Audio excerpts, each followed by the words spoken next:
Test, test, test.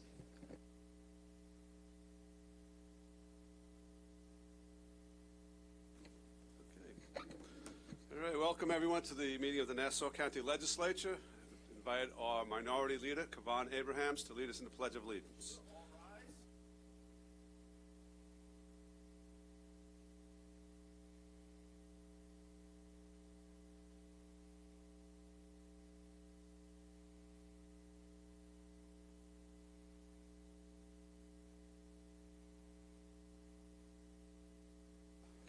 Mike, can you please call the roll?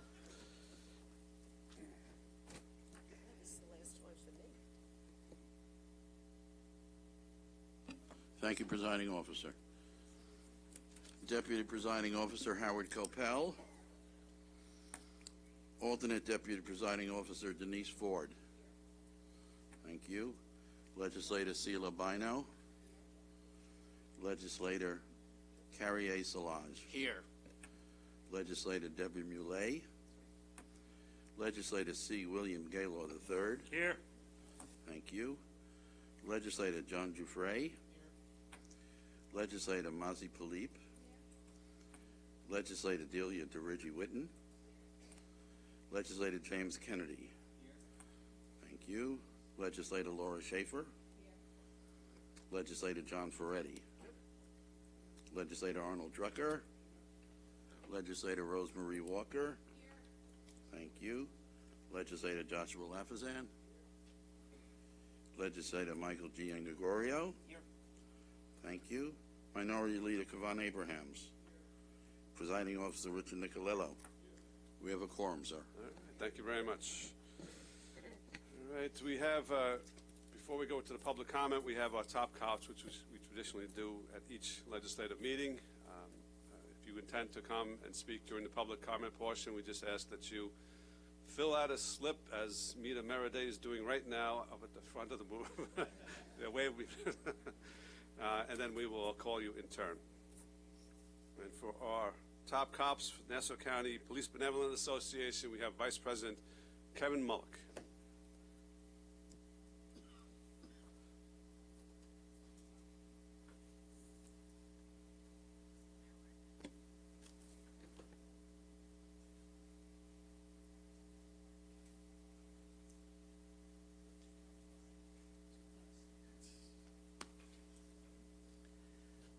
Good afternoon, everyone. I want to thank everybody for the opportunity to allow me to speak to present our top cops for December 2023. But for some of you on the ledge, I know you're moving on to better pastures. I want to thank you very much for having a good working relationship with you and being my friend. Thank you very much.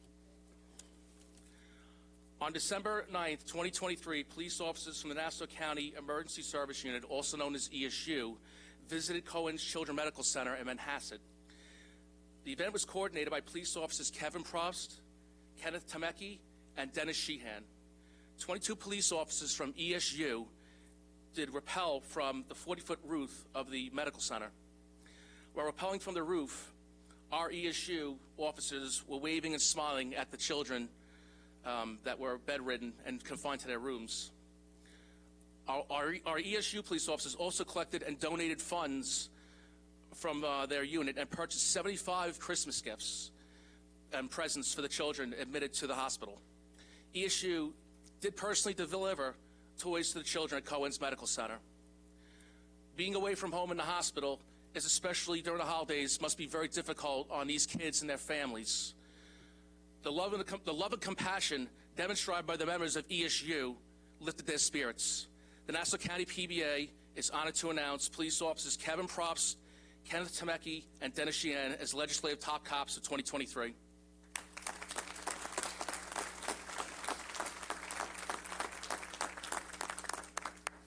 So again, I'm going to correct Kevin. You're not moving on to better pastures. These are the best pastures you could want. But you're moving on, and we thank you very much for your partnership and friendship, and I've said it before. Every time at this time of year, we do a lot of different things. We do toy parades. We go and we visit schools and we give away, toys to those unfortunate children that don't or cannot have it at Christmas time. They get to make a difference in people's lives. This is our second year doing it, and they asked me if they wanted to lower me off the roof, and I thought about it for about a second and said no, because they wouldn't let me choose who was holding the rope. So, but I got to tell you, what they do and what they do for these children, when we did it during COVID, these kids not only couldn't be exposed to anything, and they're in that recovery area, they come down the window. It was slippery, it was wet, it was raining last year, and they still went forward with it, taking that risk to make sure that these kids had that great day. And now they went above and beyond this year, and they raised their own money, their own funds, and they bought additional gifts for them. We could have knocked on, everybody knows, the major and said, hey, give me some toys to give to these kids. No, they went and got their own. It shows that how much they care about their communities and what they do for them. So I'm very proud to be part of it, and I say thank you again to all of you, but more importantly, thank you to our cops.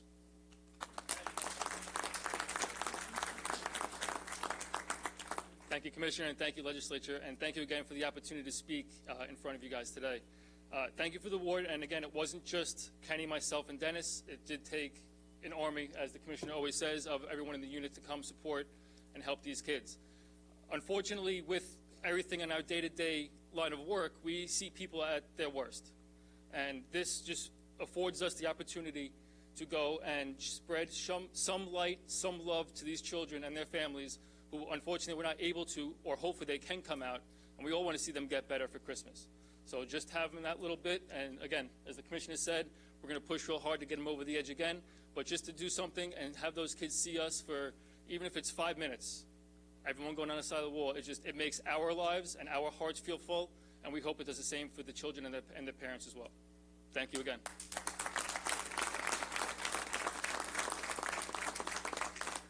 You know, this demonstrates another of the many, many, many ways that our police department makes our county better, makes our county stronger. And I want to thank the 3 officers and all the officers who participated in this and making the days of these young people, these children, brighter, especially this time of year.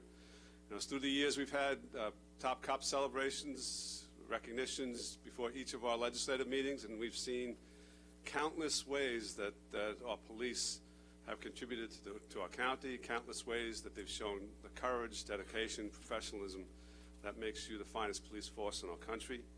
And I just want to say, on behalf of the residents of Nassau County, thank you for everything that you and your brothers and sisters do to keep our county safe. So thank you, folks.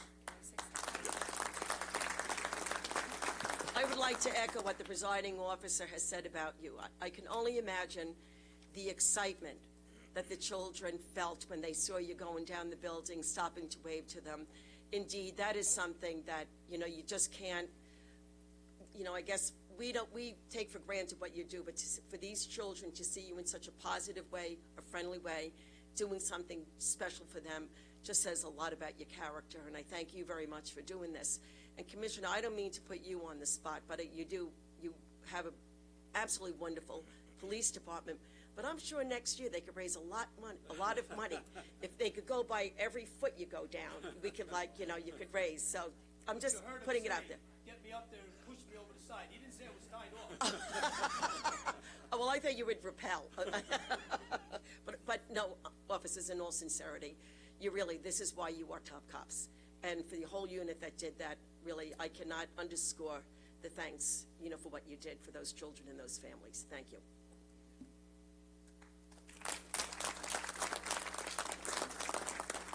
And I, too, just want to thank you so much. I know some of the children that are there right now, and, you know, they're very, very sick, and like you said, they can't be out and about. They can't do some of the things that all of the rest of us can do with our families during the holidays. And what you did for those children and just brightened their day, and how excited they were to see you, and just totally amazing. I mean, when they say, like, you know, and the police officers were like climbing down the building and waving to us, and it just, you touched their lives and made a difference for them and for their families more than you will ever know. So thank you so much for all you do, and Patty, thank you for all of us for having the best police department that there could ever be. So God bless you all, and Merry Christmas to each and every one of you. Okay, in a couple moments we'll have you up for a presentation. Thank you, folks. Now for the Detectives Association, Inc., I'd like to introduce Joe Philbin, the Sergeant at Arms, for a presentation. Thank you, legislators. Good afternoon, everybody. Thank you to everybody who's been a team member of ours. For those of you moving on, we wish you the best of luck. For those of you coming in and moving forward, we look forward to working with you. Today, we're here to recognize Detective Jason Green and Detective Anthony Barbieri, who on October 2nd, 2023, around 1100 hours, Detective Barbieri and Detective Green were exiting the Southern State Highway at exit 19S when they observed a Hempstead RMP blocking the road. As they drove by, they observed a uniformed Hempstead police officer speaking with an individual sitting on the ledge of the overpass of the Southern State Parkway on the opposite side of the fence, contemplating suicide. Detective Barbieri and Detective Green pulled over and asked the Hempstead unit if he needed assistance, at which time, and he accepted the help. Detective Barbieri and Detective Green initiated a conversation with the aided, who was in severe distress and stated she had been contemplating suicide and had taken multiple pills prior to climbing over the fence of the overpass. Detective Barbieri and Detective Green were able to have an ongoing conversation with the aided for approximately 10 to 15 minutes, and were eventually able to talk the aided into climbing back over the sidewalk. In order for the aided to get back onto the sidewalk, she had to stand up on the ledge of the overpass, which was approximately 1 foot in diameter, hold onto the fence, and carefully walk back to the end of the overpass, which was another challenge. Detective Barbieri and Detective Green were able to calm the aided down enough to get her slowly and carefully walk back onto the sidewalk, at which time she was taken to NUMC for a treatment evaluation. And I can say, as a hostage negotiator, there's nothing harder than talking to somebody in distress. You don't know what's going to set them off. You're talking to them at the worst time in their life. And for them to be not even called to this assignment, just happen on it, talk to this person, and help them get back into a state where we can get them to treatment, just shows the professionals that we have in the detective division, which is why it is imperative that we get to full staffing. So I'd like to ask you guys to join me in congratulating our top detectives, Detective Jason Green and Detective Anthony Barbieri.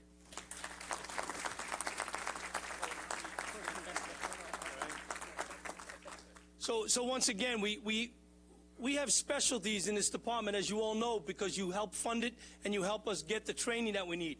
Emergency service that just spoke, BSO that's in the back.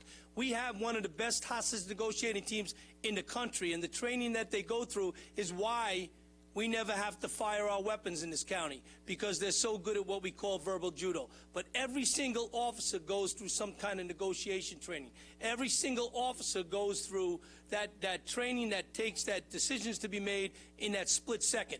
They made a decision to talk. They made a decision to try to de-escalate and bring that person back. Because of that training, because of the support we get from this body, is the reason why these two detectives were able to do the job that they did that day. And again, I also congratulate both of them and thank you again. How you doing? I just want to thank the legislator, the commissioners, the chiefs behind me, the DAI. We're very grateful for this award. This is not a job that we do for awards or accolades. We do it to, to assist the members of Nassau County to the best of our ability. So I just wanted to say that day was a normal morning for us. We were doing our regular duties, and we happened to pull up on this situation. Our stress levels shot through the roof, and to stay calm in that situation was not something easy for us, and to talk her down was extremely stressful situation for the both of us. So I can't even imagine how stressful it was for her and what this young 17-year-old girl was going through. So I just hope she got the help that she needs, and I hope that our interaction with her was able to get her to a better place and to get her the help she needed and to start off to get her life going again. So thank you. Legislator Ford. First of all, really thank you very much for saving a life. I think that that's the most important thing that we hear today. And yes, you're right. I can only imagine the stress that you both were going through watching this young woman, 17-year-old. And from the way that I heard the story, how it was depicted, was that there was a fence between you and the individual, or was she right there with you? Yeah, she was on the other side of the fence. It's approximately a 10-foot fence. So for us to get over at to actually physically help her was impossible. So, aside from your professionalism and your training, you brought into this whole situation such a compassion and an understanding and a connectiveness that you had with this individual, to the point where not only did you stop her from jumping, but the fact that she actually walked, holding on to the fence, back to safety, where you then could administer first aid to her. That says volumes about the character that you both have in regard to dealing with this situation. And I'm sure that the family is eternally grateful that you were able to save her. And yes, we all pray that she did get the help that she needs. But the two of you, honestly, I just can't say enough and thank you enough on behalf of this county for the excellent job that you did and the bravery and the courage that you showed and you demonstrated in dealing with somebody. Because yes, you never know what's going to set them off and what happens. It takes special people to do this, and you two are very, very special individuals, the finest of our cops. Thank you. Deputy Presiding Officer Coppell. Well, I see that the police department chooses its detectives widely. You guys were just going along and not even looking for something like this, and your powers of observation are clearly very good. You notice something going on there. Who looks over fences along the sideway? So it's just a wonderful thing that you've gotten the right training and the versatility that you show. I mean, your basic training is criminals. You're out there looking for criminals, and you're out there trying to understand criminals and how they think and how they act and what to do about them. This is an entirely different thing altogether, and you just pivoted and accomplished it. And for someone who lives in this neighborhood, in your neighborhood, the neighborhood that you gentlemen police, it's a tremendous feeling of comfort. And I also would like to join in thanking you. Can't thank you enough. Makes me feel good, makes me feel safe, makes me feel safe for all the people in the area. Thank you.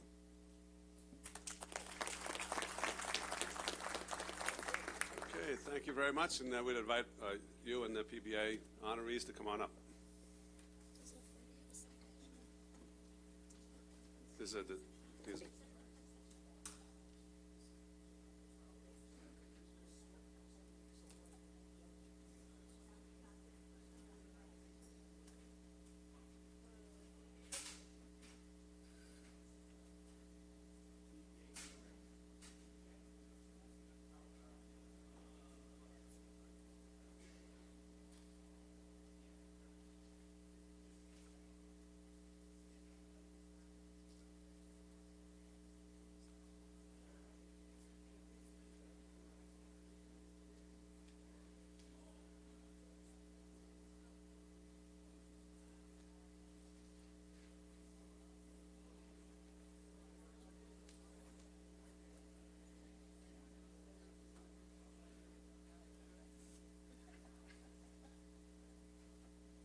right, so we now have a couple of points of personal privilege. The first would be with our legislator, John Ferretti. Thank you, Presiding Officer. Jackie Testmark and Mom and Dad, if you want to come up to the podium.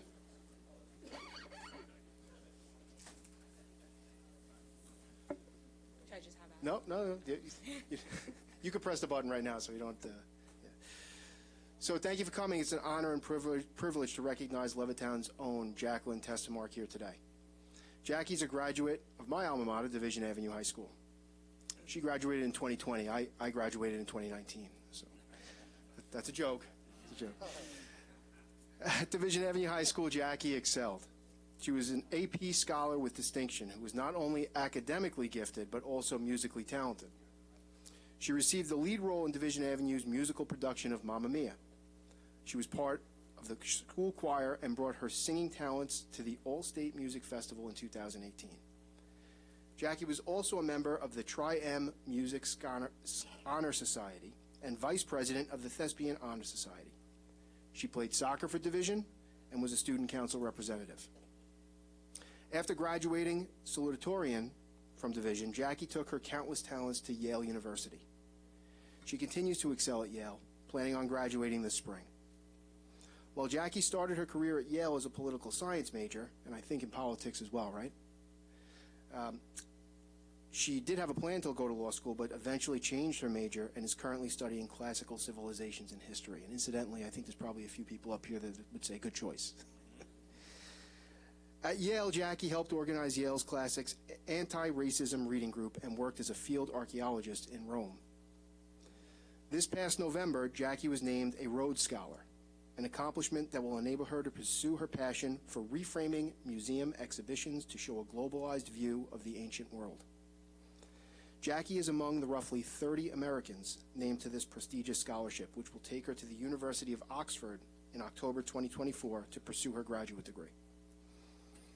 To put Jackie's accomplishments into context, more than 2,500 students started the application process this year for a Rhodes Scholarship, aiming to pursue graduate degrees in areas ranging from the humanities to physical sciences. More than 860 were endorsed by roughly 250 higher learning institutions, and only 30 Americans were chosen. And they will join an international group representing more than 70 countries. Jackie, we are so proud of you, not just for receiving this Rhodes Scholarship, but for all of your accomplishments. Your accomplishments are a reflection of your hard work, your upbringing by your parents, who are here with you today, and I had the honor to meet, and I can tell you you've got two great parents there supporting you the whole way. And it's also a reflection on our incredible school district in Levittown.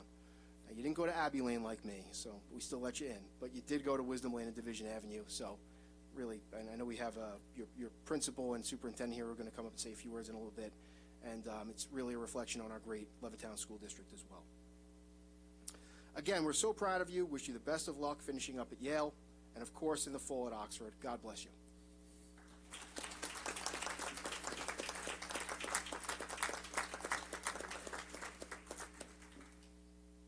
You want to say a few words? Yeah. I'll keep this short and sweet. If there's anything I've learned, it's that people like short and sweet. So I will keep this pretty short for you guys.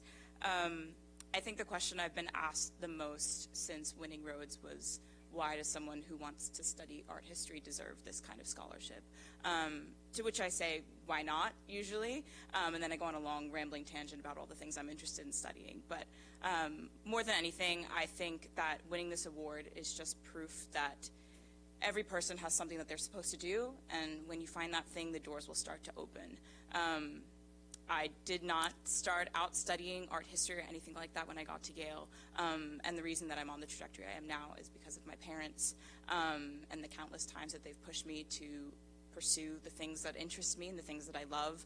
I was always worried that, there was no job security outside of law school, and that was always a huge factor, something I was thinking about. But time and time again, they told me that they wanted to see me wake up happy every morning and doing something that I loved, and that if I was doing that, I'd never be working a day in my life. So I owe it all to my parents for giving me the courage to kind of keep pursuing this path, obviously.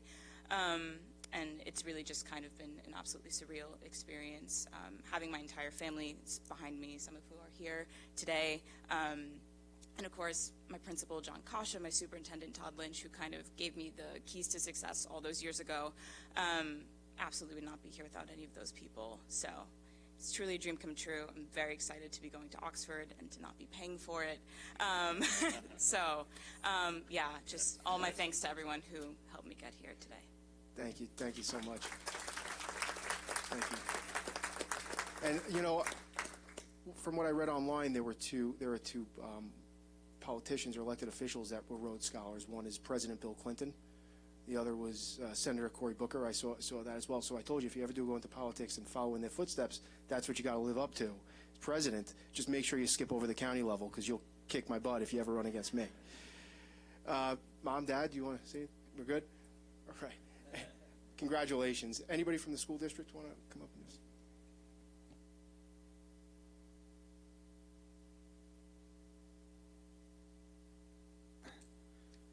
Thank you, Legislator Ferretti, for giving me the opportunity to share a few words. A Rhodes Scholar once shared that people like short and sweet, so I'll do my best to comply. On behalf of the entire Levittown School District, it is my honor to share our congratulations to Jackie Testemark on this tremendous achievement. Although we are looking to coordinate our own small celebration with our Board of Education, I didn't want to miss out on the opportunity to attend the legislature recognition, as this is such a defining moment for both you, your family, and for your extended family of the Levittown School District. While you achieved this incredible milestone all on your own, we are just proud to have been part of your educational journey. We wish you much success and happiness in the years ahead. And at this time, I'd like to just introduce the principal of Division Avenue High School, Mr. John Kasha, who will share a few brief words. Thank you. Thank you, Mr. Winch.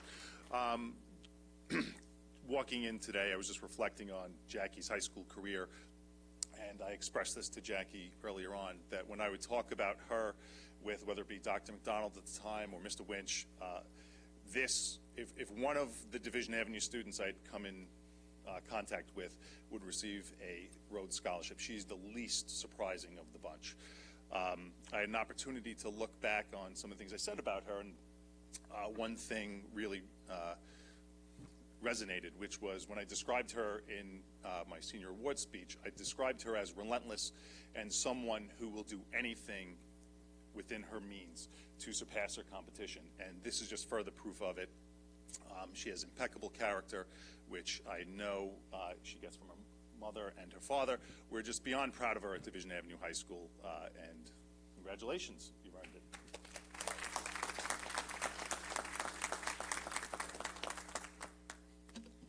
Jackie, I want to congratulate you too, and congratulate the Levittown School District. It really shows everyone how great our school districts are and what our students can accomplish if they put their minds to it too and work as hard as you can. And although I don't know Jackie personally, I do know her aunt very well, Mrs. Christine Moyer, who is here in the audience today, who taught my children over in Old Country Road Elementary School. I'm sorry they didn't become Rhodes Scholars, but you did a great job anyway. But again, congratulations. We are so very, very proud of you, and I feel like I have a connection to you through Christine. So congratulations, and to Mom and Dad too, and again to Levittown School District.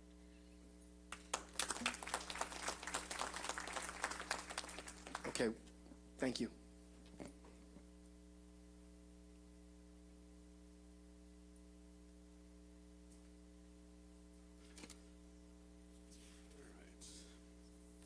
We are fortunate to have with us today one of the outstanding educational leaders in our county, the president of Nassau Community College, Dr. Maria Canzati.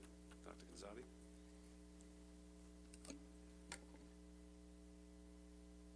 Thank you, Presiding Officer. It would seem that today's theme is about community, and I just wanted to take this opportunity to thank each and every one of you for the outstanding job that you do in supporting all of your community-based organizations, including Nassau Community College, and for the retiring legislators, Presiding Officer Nicolello, Legislator Abrahams, Legislator Ford, and Legislator Schaefer. Thank you so very much for your unwavering support for this college, for its 14,000 students and over 160,000 alumni this institution has been an opportunity to flourish in this county, to thrive in this county, to stay here, to raise families, and continue the legacy of this county. And you can see from our outstanding police force to the number of individuals invested in this county and its successes, the work that you have done and continue to do. So we wish the four of you well.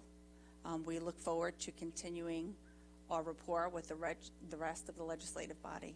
And I wish you all very happy and healthy holidays. I just want to say a few words. I want to thank the entire legislature for all the support that you've given to Nassau Community College over the years, and especially as the retirees, Presiding Officer Nicolello, Minority Leader Kavan Abraham, and legislators Laura Schaefer and Denise Ford. I want to thank you. We're going to miss you tremendously. I've developed some great relationships, and Kavan and I go back many, many years before I was standing here, and hopefully we'll get back to having our breakfast soon. And again, I want to wish everyone here a healthy and happy holiday and New Year, and we'll see you right afterwards. And just in closing, I just want to say something. Maria didn't say it, but I figured I'd say it. I can get away with a little bit more. We do feel good when you question us and you interrogate us when we come up here to do the budgets, because it makes us think about what we're doing, and we really appreciate it. And what it has done for us, it has helped us to provide a real quality education at a low cost for all the students that we serve in Nassau County. So for that, we really thank you, and have a great year again. Thank you. All right, all the rest of you heard that, right? They like to be interrogated. Just thank you for joining us today for the recognition, and you know, I think we are all proud of our association with the college, and we're all proud to have supported the college, its budget, its capital projects throughout the years, and it is a real jewel of Nassau County. It will be going forward. Thank you. Okay, last, I'm going to take a moment to take my own point of personal privilege to say how fortunate I have been to be a legislator in this county, and how fortunate I've been to serve with my colleagues, many of whom, both past and present, you know, I would consider friends for life. Thank you to all the dedicated Nassau County workforce. I mean, county workers, government workers don't always get the recognition they deserve, but this county has done tremendous things for our residents. It's still doing that. You're all serving selflessly, and you make all of us look good. I especially want to thank the department heads and agency heads who come and make presentations for us. You should get battle pay for having to listen to us year in and year out, meeting after meeting. So to the staff, I want to thank both, you know, staff for the entire legislature, but especially from my side, the majority, our council, Chris O'Stooney, Meredith Hughes, Bill Muller, our communications, Mary Studdard, Kevin Ryan, Bill Florio, and all the members of the majority staff who have made sure that we're prepared for every meeting. They have caught every issue, gotten us on the straight and narrow, so they've done a fantastic job. And throughout the pandemic, when most people were sheltering in their homes, they were all here working, making sure the county continued to work, the legislature continued to work, and county operations continued.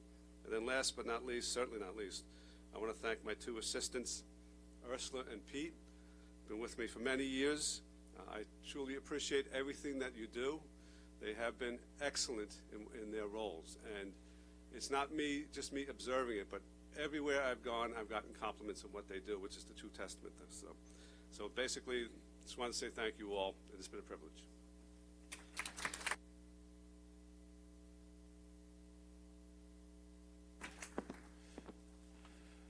Good afternoon for the last time, at least for me, up here.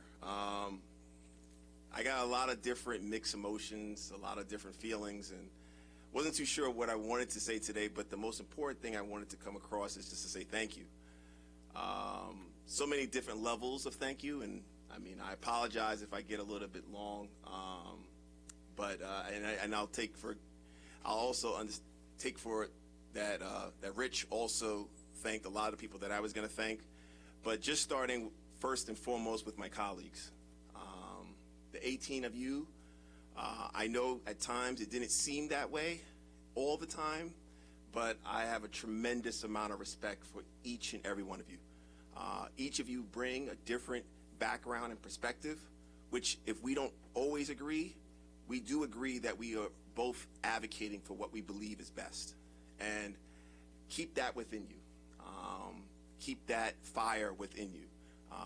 Debate is good. Discussion is even better. So from that standpoint, I want to thank each and every one of you. More specifically, to thank my colleagues in the minority. We've been through thick and thin. We've been through good times. We've been through bad times. We've been through laughing times. We've been through sad times. I would be remiss if I don't remember some of the sad times to acknowledge them. One of my good friends in Judy Jacobs, when she passed away, she was one of my dearest friends. To the point today, it kind of chokes me up. Peter Schmidt as well. Even though Peter and I were sometimes at odds, he would say, "Abrahams, you don't know anything."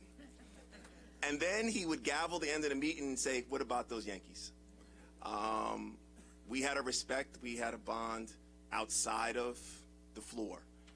In many occasions, what the public sees is what I like to call the theater. But I think everyone up here has a mutual respect for each other. Obviously, Joe Scannell as well, and many others that have come here and have served. I want to thank them for the opportunity. To my senior staff, we are, and Rich would attest to this as well as Denise and Laura and everybody here, quite frankly, we are pretty much nothing without them. They are a tremendous asset to us. It goes without saying that they give up their nights, their weekends, to ensure that we look the best that we can look. Over the 20 years, there's so much senior staff that goes along, so it's very hard to thank all of them, but definitely the ones that are here today: Bill, Danny, Cecilia, Michelle, Sarah, Tony, Robin, Gabby, and I'm sure I'm missing somebody. Am I missing somebody? No? I want to thank each and every one of you. It warms my heart for what you did today in terms of the celebration luncheon, and I want to continue to thank you again. To my Legislative District 1 staff, I got to tell you, these two ladies have been with me since day one. Robin Wheat and Sharon Gripper, and many a times I've said that they are the legislator. And I mean that in a joking way, because they have given up forget their Saturdays and Sundays, they would give up Christmas Day for this office. They serve without expecting anything back. I have two tokens of appreciation for both of them. For somebody that's been with you for 20 years, they're not co-workers, they're family. And it's very hard sometimes to try to decide what you want to get for family. But I will say that these two ladies are by far the best things that this district has seen. They're going to be missed. They're going to go on their own paths, but it would be a disservice if I did not recognize them today. And I want to thank each and every one of you for being there. And last but not least, I want to thank the community. You have entrusted me through, I can't even remember how many elections. You have entrusted me with your vote. You've entrusted me with your confidence, and I am so appreciative of that. I keep telling everybody I'm not going anywhere, but to some degrees I kind of am. But for the most part, I would be nothing without the people of Uniondale and Roosevelt and Hempstead and Freeport and Baldwin and East Meadow. You guys truly allowed me to stand and be strong without having to worry about an election. Advocate for what I believe and what I think you wanted me to advocate before, because what you believe. And I am truly honored to represent you for the last 21 years. It goes without saying, I have to obviously thank my family. My kids made the ultimate sacrifice, me missing basketball games and chorus events and you name it, theater events. It goes without saying. My wife, that's been very supportive to me, it goes without saying. And I want to, even though they couldn't be here today, I want to thank them as well. It's a tough day, and I'm happy for this institution. I'm looking forward to my good friend, Delia DeRiggi-Witten, stepping in as the minority leader. And I think it's an opportunity for the legislature to redefine itself. The legislature, despite what people see and read, we agree on 98% of the stuff that happens here. It's the 2% that gets written about all the time. But that being said, with 4 new legislators coming in, it's definitely a new opportunity. You can always make things better. So I know I was kind of long, but hey, today's our day. So I decided to say a couple things and thank a couple people. But I want to, again, Rich, you've been always a stand-up guy. You've been always an honor to serve with. And I want to continue to thank you as well. But thank you, community, and thank you, senior staff, and thank you to my colleagues. God bless each and every one of you, and I wish you nothing but the best. Thank you again. Before you go, just want to thank you, Kavan. Just want to say that the feelings are mutual, and absolutely the respect is mutual, 100%. Well, Kavan, you really brought this into the emotional level. I, too, want to say farewell to everyone as well, and to thank everybody who supported me, to help me on this journey of 20 years of fantastic experiences, learning about so many different aspects of my county, of the county, and of course of my district. I want to echo with what both Rich and Kavan said about the people that work here in the county.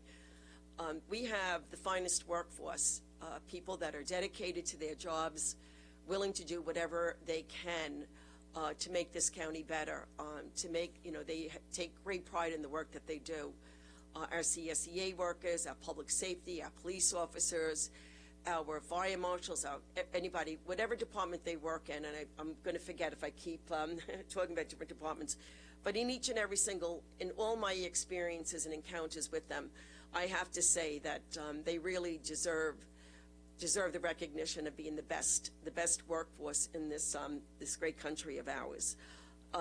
Also with their supervisors, their department heads that have to sit here.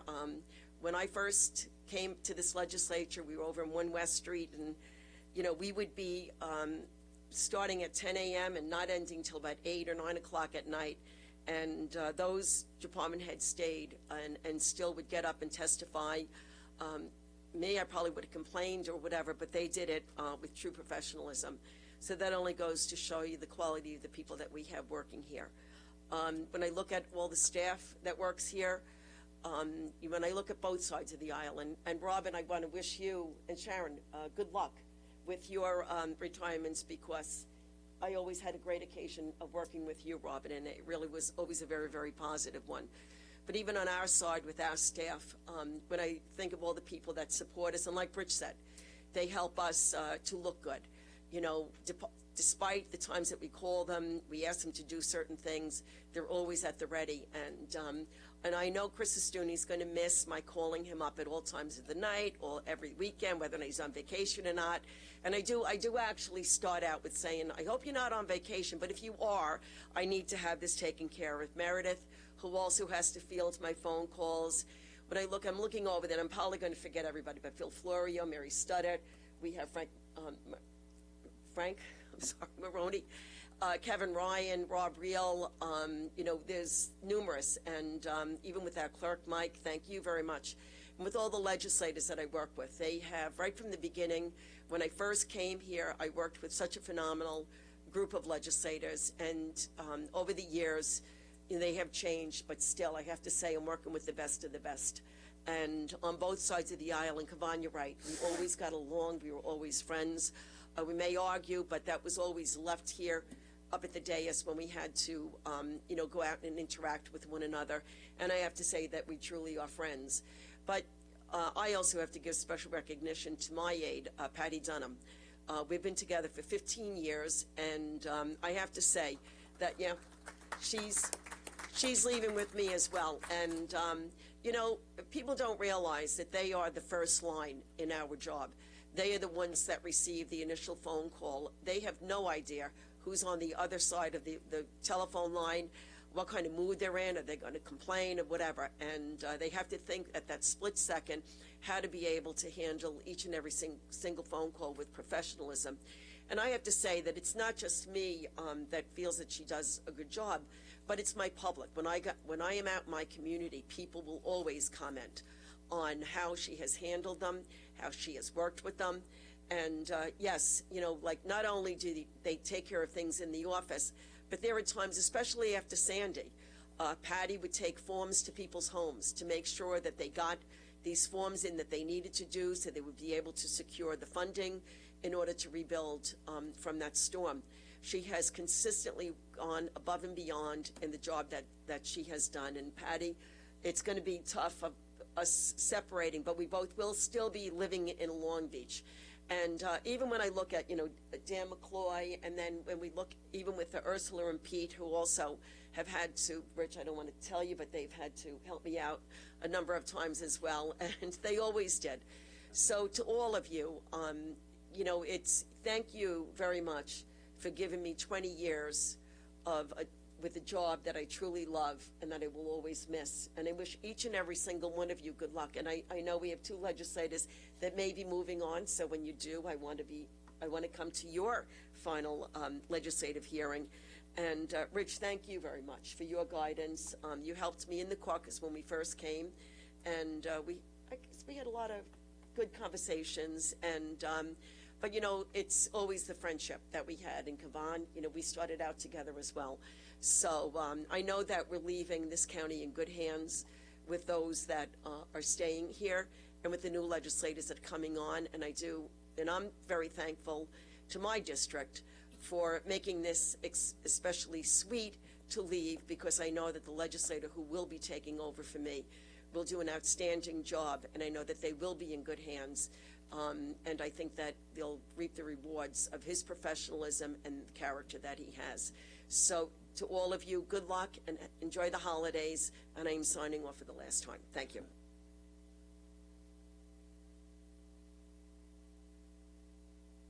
Senator Schaefer? Yes, thank you. So I was fine earlier. Now I have 3 people I had to listen to, and I'm thinking things and feeling things. No, there's so many things I could echo the same sentiments for. You know, everybody here brings a unique perspective to the table. It's really been a pleasure to work with people who I've worked with from day one, and then people that have come in since then. I'm excited for the new people that are coming in the new legislature that we're going to have. I can say for the 3 people we have on our side, they're great, and you know, they're really going to contribute great things to this legislature and to this county. So I'm excited for the county as well. I also want to thank the staff. The county government staff is just incredible. As was said, there's just, anytime we needed something, anytime my office needed something or I needed something, I could just pick up the phone and call people. Even if I needed to call a couple of people to figure out who to talk to, you know, you could do that and you'd get the help you needed, whether it was a snowstorm or it was, you know, COVID or things that were going, or just anything that was happening. It's just, people are responsive and they really try and do the right thing, and that's what you need to make a county work. So I do want to say thank you to everybody, and everybody who sits here every week as well, as Rich was saying, and listens to us. It's a challenge, we know that.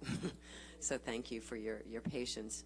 And again, for our staff, our attorneys, I'll have to say about Chris as well. You know, I've called Chris at times that I say, you know, if you're at home or you're sick or whatever, and somehow he has an amazing way of making it sound like he doesn't care. He's totally happy to help you. Even if he's on his, you know, his deathbed, he's just like, no, I'm good, I'll help you, you know, what do you need, you know? So thank you so much for that, and certainly for Meredith and Dan, and then for Bill Mueller as well. You've always been there with incredible help and getting answers for us when we didn't have them, and our PR staff, who makes us, you know, like as was said, makes us look good, and you guys go above and beyond as well to help us to do what we have to do to be out there in the community and make sure that we get out in the community, even if it's digitally or whatever we have to do. Billy, for all the videos that you did with me. That was a lot of fun. Our staff, everybody's individual staff has been helpful as well. You know, everybody's they're always there to answer questions. And for the relationships that I've developed, I'm really happy about that. I'm very happy that Legislator Bino and I became friends, because now she's my legislator, so we'll probably have to talk occasionally. You know, it's just been a pleasure. Office of Budget, you know, thank you so much for your well wishes. I know you guys sent me a card. I do really appreciate that. And I just, you know, I'm really grateful to have had this opportunity. It's given me a lot of unique experiences that I'm sure I never would have had if I just practiced law or, you know, chose something else in life. There's no way I would have experienced some of the things that I've experienced with people, learning about dealing and working with different types of people. And, you know, it's just been a real 10 years of growth for me. And I'm very appreciative of that, because I think life is all about growth. And if you don't look to move further and farther in your life, then, you know, you're standing still, and that's never good. So I am looking forward to moving on, but it's definitely bittersweet in some ways. Well, mostly sweet. No, it's definitely, it's going to be great. So, and I'm not going anywhere either, like Kavan was saying, you know. So you never know where any of us will pop up. Like I said the last time, maybe right out there saying something, you know, to the legislature, having something to complain about. Wouldn't you love that? But anyway, thank you, everyone, for all that you've done. Rich, thank you for your leadership. I remember when I heard that you were going to be our presiding officer, I was really, really excited about that, because I think you're just such a gentleman. You just have such a wonderful way about you, and I think you're really an incredible leader, so thank you.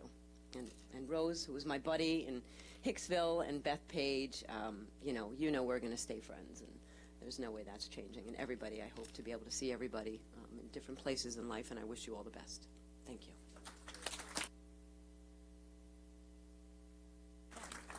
And I'm sure you probably don't want to hear from all of us. So being, I guess, one of the senior legislators now, that you know, 4 of them are moving on. But I, too, want to congratulate each and every one of you, and thank you for all you've done for each and every one of us who sit here. And many of us have reached out to you for questions or concerns that we had. Can you go over this with one of us? Can you explain this? Can you help us with this issue? Where our districts crossed paths, we work together on so many issues. And Kavan, I'm going to miss talking about my grandkids' sports and your children's sports, because we overlap there, even though it's my next generation. But and I will keep you posted on my little Aiden going to your alma mater and how he's doing over there at St. Thomas. And Denise, you and I started our careers together, although I spent the first 6 years over in the town of Oyster Bay. We worked together from the very get-go. Laura and I shared the district, like she said, in Hicksville and Bethpage, and we continue to work together, and I know we'll continue to work together even though she'll no longer be a legislator. And as Laura said, Rich, you had such leadership for each and every one of us, and we cannot thank you enough. So on behalf of all of us here in the legislature, we wish you the very, very best of luck in your future that you're heading off to, and know that we will always be here for you, as we know you'll be here for us, and we will miss you being here with us, but our friendships will last forever. So thank you again for everything. Thank you, Rose.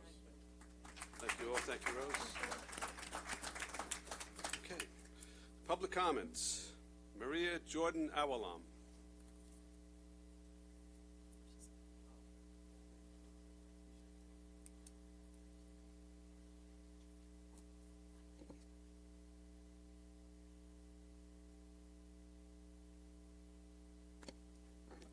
Good afternoon. My name is Maria Jordan Awalam. I'm a Freeport resident and proud president of the Freeport School District Board of Education. As a 33-year resident of the village of Freeport, there is so much that I have learned and experienced while living in an incorporated village. We all know that local elections truly matter, but most importantly, the people who we elect to represent us matter. I'm here today to briefly speak on how our minority leader, Legislator Kavan Abrams, kept the residents of the village of Freeport hopeful. You see, if it were not for the leadership of someone who cares for all his constituents, we would have had no representation. Legislator Abrams is a reminder to us all that there is always a way to make things better, and that there are elected officials who actually care. Although Legislator Abrams did not represent a big portion of Freeport, he is the legislator who managed to build the most relationships with his constituents.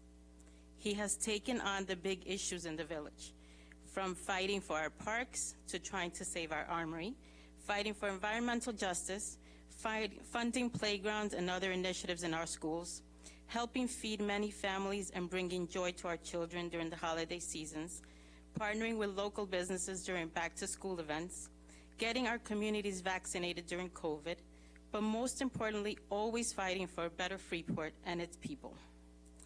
Legislator Abrams, we thank you for all the amazing work you have done and for all the opportunities you provided to your constituents. We also thank you for having an absolutely incredible staff. As I'm sure you know, your staff became family to many of us. Sorry, I'm getting emotional. Ms. Sharon, I appreciate you deeply, and it has been an absolute pleasure to have partnered and volunteered on so many events with you ladies. Ms. Robin Wheat, all I can say is that I'm blessed that I met you. You are truly an amazing person. Why am I crying? Anyways, Legislator Abrams, I know this may be the end of a long chapter, but it's definitely just the beginning of your book. Wherever the path of public service takes you, just know that you have an army ready to help and fight alongside you. Forever thankful to you, our minority leader, Legislator Kevon Abrams, for many years of true dedication to us, your constituents. Thank you.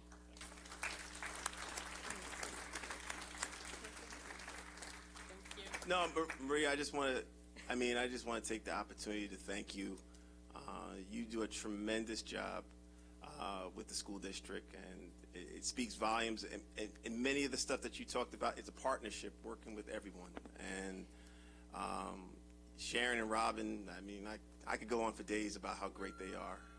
But they are an extension of being able to work within their community. So the community, everything that we've been able to do. We still have one more event that's coming up on Saturday. Yes. So a day of giving for those that are a little less unfortunate. But it never ends. And I'm so appreciative of you for not just being here today, but for all the things that you do in establishing a very strong partnership with our office. But thank you again. Okay, thank you. Nancy Youngford.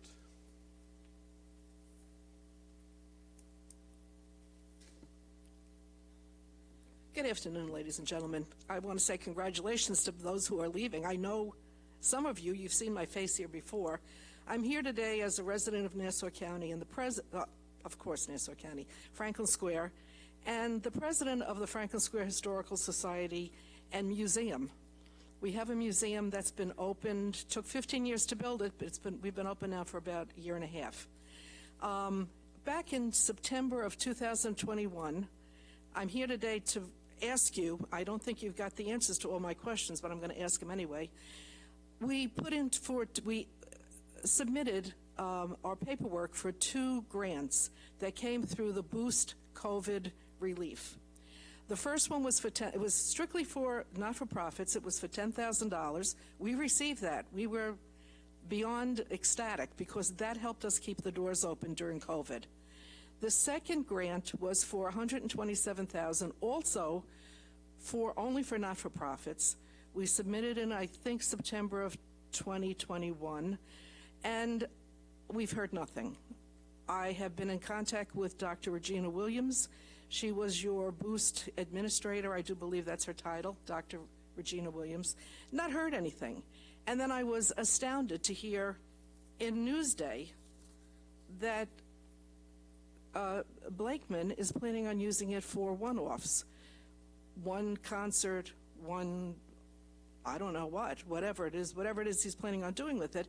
And in the meantime, the shovel-ready projects that we've had waiting may not receive any kind of funding at all. So I'm asking you, do you know how many not-for-profits applied for that second grant?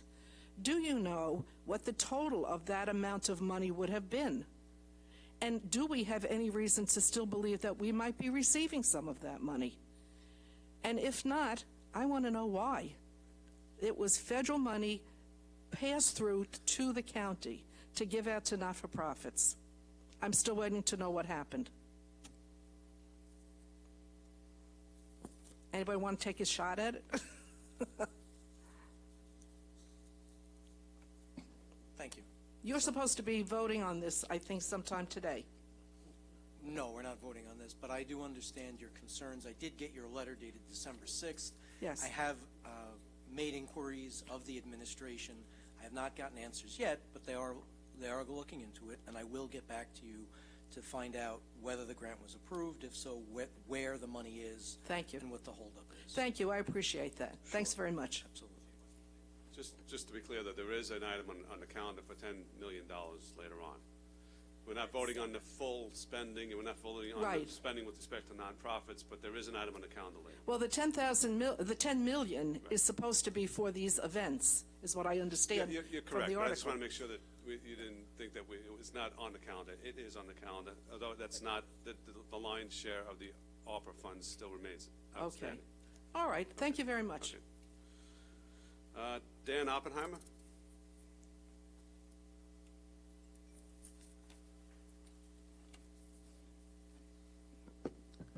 Good afternoon. I'm on the same topic.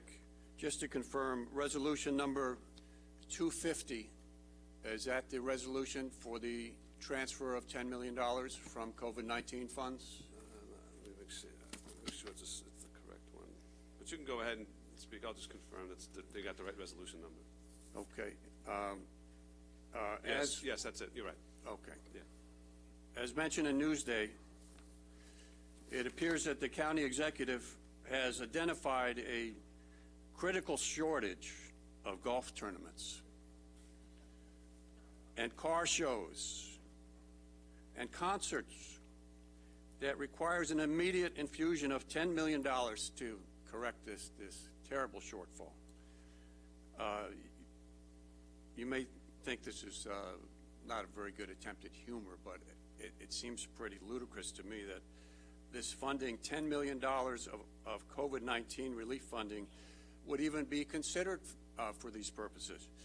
Yes, there are budget lines that the county has established for all manner of veteran service, mental health services, substance abuse, but can you say that all of these have entirely adequate budgets and that you should not consider putting money into those areas instead of tourism, which could easily be boosted by a modest matching fund for private commercial enterprises, so that if someone like UBS or Sands Casino set aside a large amount of investment for tourism purposes, the county could put a small matching amount to go along with that. While the funds may be approved for tourism, apparently legally you can use these funds for that. I would ask each of you, you serve on various subcommittees for seniors, for public housing, for mental health, and when you vote for appropriations for these special areas, would you rather that the money goes to a car show or a golf tournament? Or would you think maybe it should go for public safety? How about technology? A lot of the towns and villages throughout Long Island, Nassau and Suffolk, are subject to potential dangers from cyber incursions within the government. Maybe you should look at putting $10 million into upgrading the security within the computer systems within the county. So if you're not going to vote on it today, I'm getting a mixed message. I would like you to confirm whether you are going to approve yes or no, whether this money is going to be transferred. It will be voted on later, and what legislators choose to vote at that time, they'll choose to vote. But it will be on the calendar. It will be subject to a vote. Thank you. Thanks. Okay. Chris Jacobs.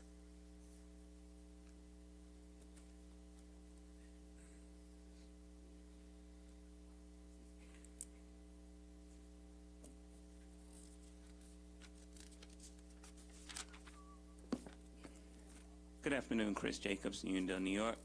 I concur with the previous speakers about the $10 million being voted on from the Newsday article that County Executive Blakeman wanted to use that for car shows and concerts and golf tournaments. In my opinion, Nassau County already has plenty of that. We have, concerts every week at Eisenhower Park during the summertime. We have car shows, and we have athletic events all throughout our parks throughout Nassau County. I think that money could be used for better things, such as, like they said, the homeless crisis and mental health. I mean, we just honored the 2 detectives who helped that young lady who was having a mental breakdown. So to sit there and say, good work, detectives, but we're not allocating any money for the people who are having that problem is a bit misnomer to me. But I think we can use that for camera technology and other things like that to make our county a much safer place. New York City uses cameras for everything, speed restriction and security, and Nassau County, we are limited on that. Or we have red light cameras, and that's why our police have to do so much work because we have a lack of technology, which I think we can invest in. Other than that, like I said, hopefully we're able to use that money correctly as opposed to adding golf tournaments. I'm an avid car guy too, but something we can also invest in is those noise cameras that basically catch those people. Every day I get these cars driving past me with blacked out windows that have those cars backfiring, and nobody likes that. I don't like it, nobody likes that. So maybe we could put it towards that. So in my opinion, it could be used for much better usage, and that's all I have to say. Have a great afternoon. Thank you. Pearl Jacobs.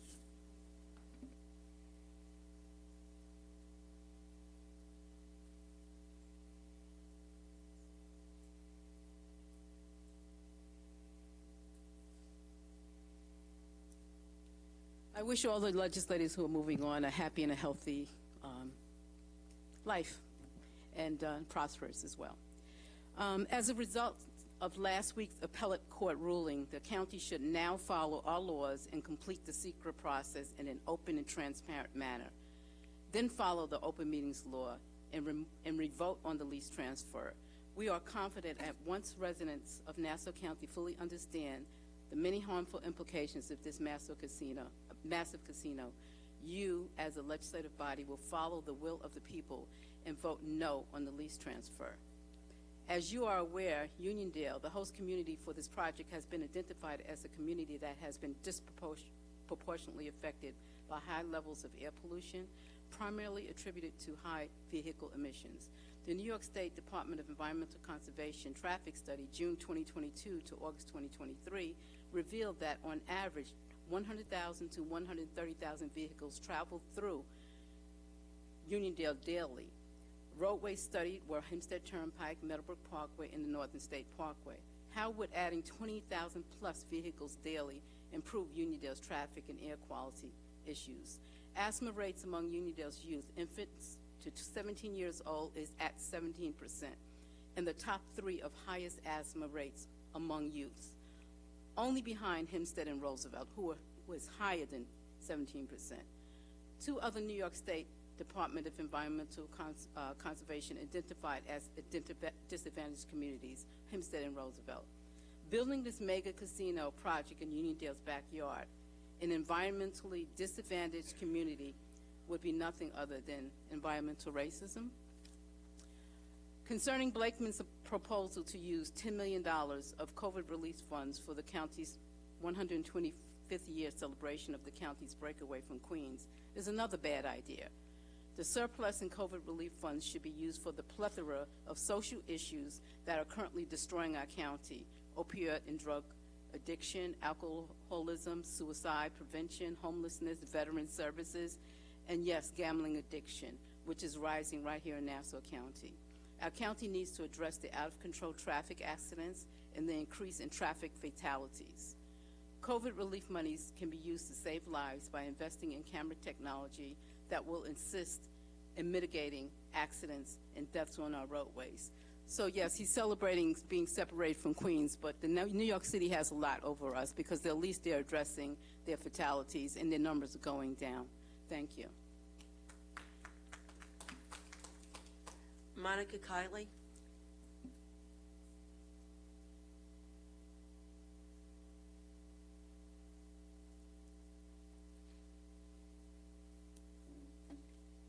Good afternoon. Congratulations to the two brave officers who talked that 17-year-old young woman off the bridge and prevented her from committing suicide. As many of you up here know, I'm opposed to the Sands Casino proposal, and I think it's going to come back around in front of you legislators again. And I hope that this time you will really consider your vote and vote your conscience this time. There is a connection between what you do up there and what happens in real life. There's a connection between gambling and suicide and crime and safety for our residents and what our police officers are called upon to do. Thank God they don't have to talk somebody off a bridge every weekend, but we don't want more lives at risk. We don't want their lives at risk. Up to half of the individuals in treatment for gambling disorder have suicidal ideation. 20% of U.S. adults with gambling problems have attempted suicide in the last year. We have a national suicide epidemic. Gambling addiction rates sadly are rising, and the more available gambling is, the more gambling addicts we will create right here at home, and we will be dealing with them. To quote Professor Earl Granoll's, which please look this man up. He's not paid for by the gambling industry. He does independent research, and he's excellent, and his name is spelled Grinols. Look him up. To quote him, "It is impossible to offer a casino without creating additional social problems and pathological gamblers. Problem gamblers create elevated crime and suicide. The social costs are high." Legislators, please reconsider your vote next time around. Regarding the $10 million party that Bruce Blakeman wants to throw, Richard Nicolello, you, during the hearings last spring, characterized the economy here in Nassau County as teetering on the brink of recession. Well, first of all, if you're teetering on the brink of recession, a casino is the last thing you want here. But I'll just go with the false premise that casinos help your economy. So which is it? Are we teetering on the brink of recession, or are we big fat Nassau County, let's throw a $10 million party? Which one is it? Okay, I'm done. Thank you. Lynn Krug.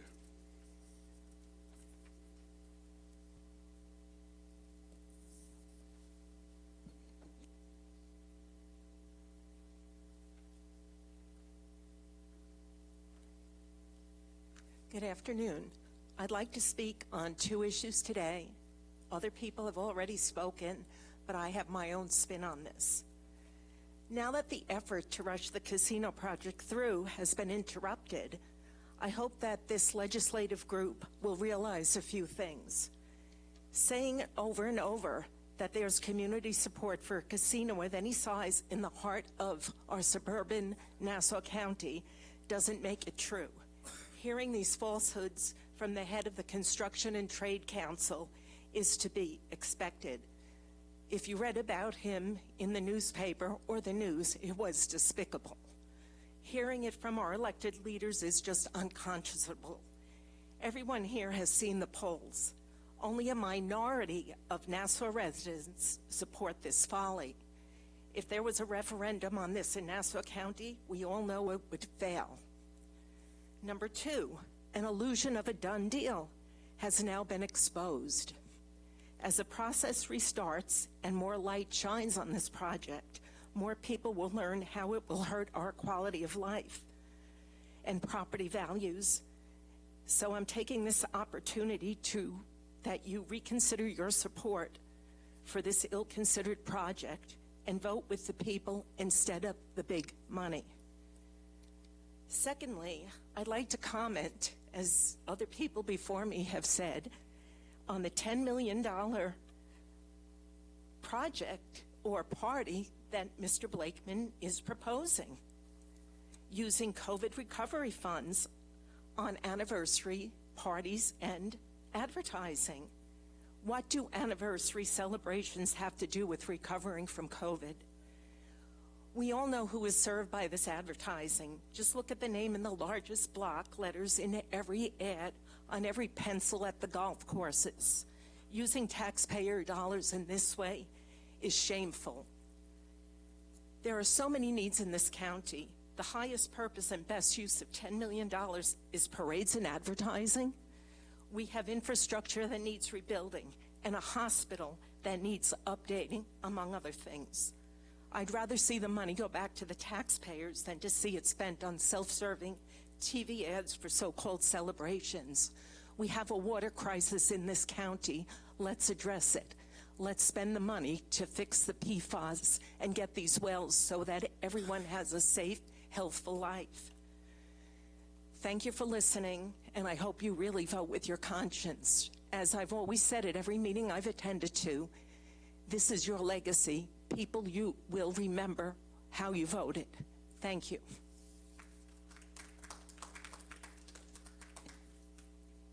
Mariano Ugaldi.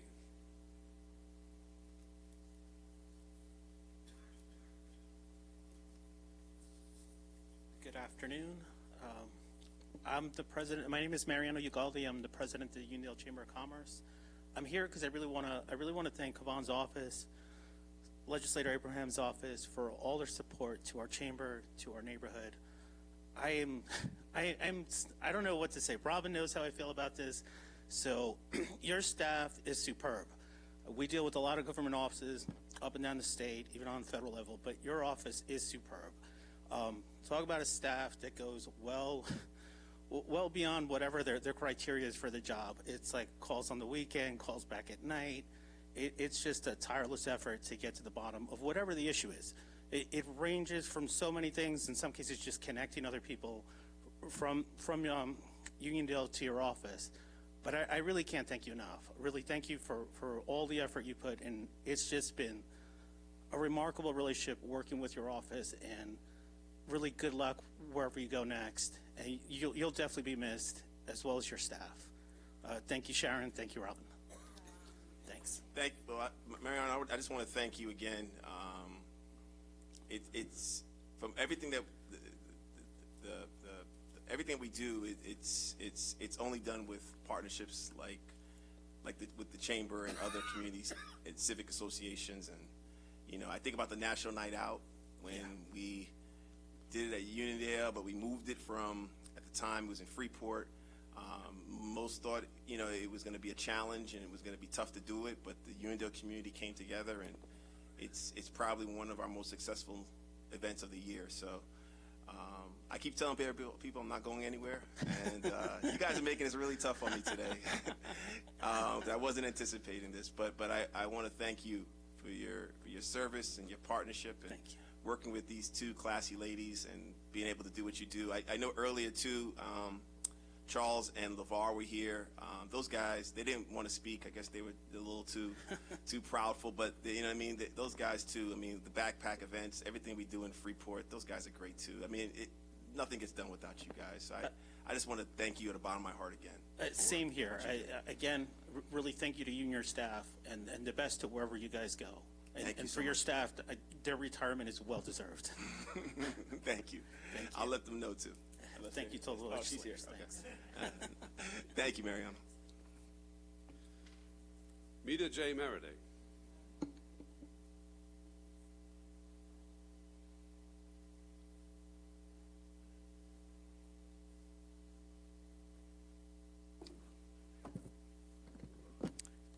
Good afternoon. I do share in the thanks or congratulations or well wishes for those who are moving on. It's often a transition. Sometimes it's good that the number of you are able to walk away, since some who have served, unfortunately, kind of, left too soon. When Judith Jacobs' name was brought up, that definitely hit a chord with me, because she was very responsive to the needs of the residents of Nassau County, and she's definitely missed here. I wish those who are moving on, buckle up. For those who are staying, those who are coming on board. 2024 is going to be a significant year. I know Kavan is wiping the sweat off his brow. But we've got issues, folks. We've got issues. Residents have brought up about the medical center. I've had state officials who have been told by Nassau County that that medical facility itself is beyond repair. Then I'm sorry, why are we continuing to see friends, relatives, donors, and patrons who are getting $200,000 jobs plus benefits to bolster something that is dead in the water? That's a problem for me. The casino, I'm waiting for Plan B. I said it here. I've said it to all those who have tried to feed me breakfast, lunch, dinner outside of this facility. We need a Plan B, okay? It's the Nassau County Veterans Memorial Coliseum, okay? Our veterans still would not be able, in most part, to cross that threshold. They're dying at 44 per day. 44 per day. I was on the phone yesterday with the family of a 97-year-old war widow who got a 20-page document from Veterans Affairs. They're trying to claw back the little bit of money that they give her that she earned per month. That's an issue that we're facing here in Nassau County. We got veterans facing eviction, but the county executive wants to give, as someone said, a $10 million party. Well, we can't put out, what, $2 million to do a study to address the empty facility that sits over there at the medical center that our crowded, overworked, hardworking Veteran Services Agency could use for maybe transitional housing, daycare, support services, you know, military and family resource center that other places in this region. I read in Newsday, and as I stand here, somebody is stealing the money before you even give Bruce the $10 million, because you're going to give it to him. So just keep it honest, keep it real. You're going to give him the money, you know.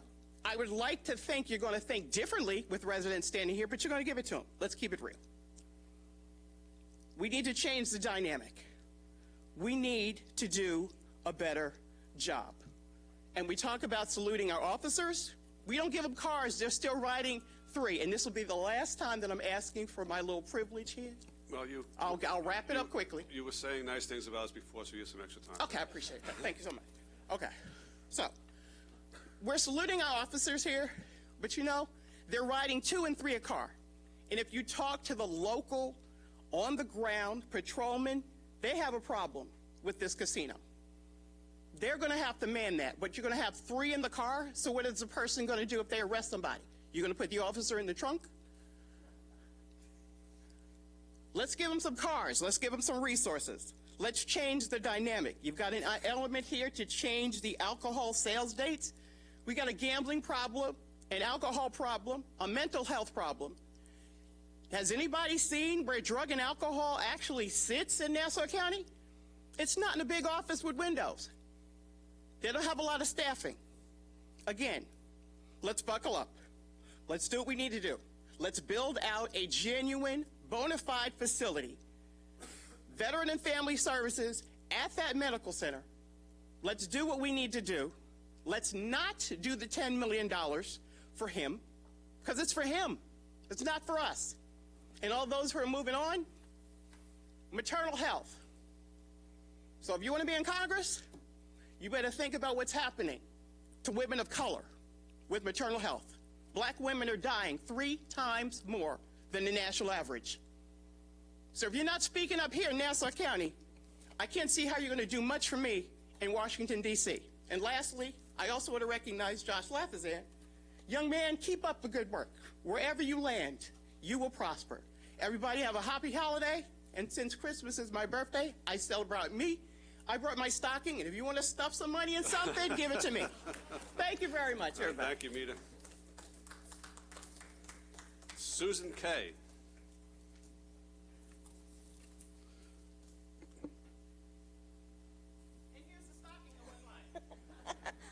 I am against the casino. I have spoken at this meeting time and time again.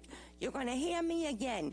Mr. Blakeman, you are trying to bar your way for the idiotic, stupid casino of Sands that nobody wants. You're wasting $10 million that could be used for a crisis that is very underground that nobody is talking about, but I'm bringing it up. We have a crisis in the state of young women and from 20 to 39 diagnosed with breast cancer, very late stages. They cannot get mammograms because they're under the age. That $10 million that you want to go for a stupid party could be used into research as to why. Many of these women are ending up with stage 3 and 4. There was a woman who was on something in Netflix at the age of 19 diagnosed with breast cancer. I can think of many projects that we could do instead of building a stupid casino. Build an allied health center that Memorial Sloan Kettering would love, and other things. Have a Reiki in there, continuing education, emotional freedom tapping, Reiki, many other things than building this stupid casino which causes gambling addiction. Somebody who I graduated high school with happens to be a gambling addiction counsel in the state of Delaware. Maybe we should have him come down here, talk at the next legislative meeting. And I commend Delia DeWicki, the only legislative who voted with your heart and mind no to the casino. And I will be back next year to talk more.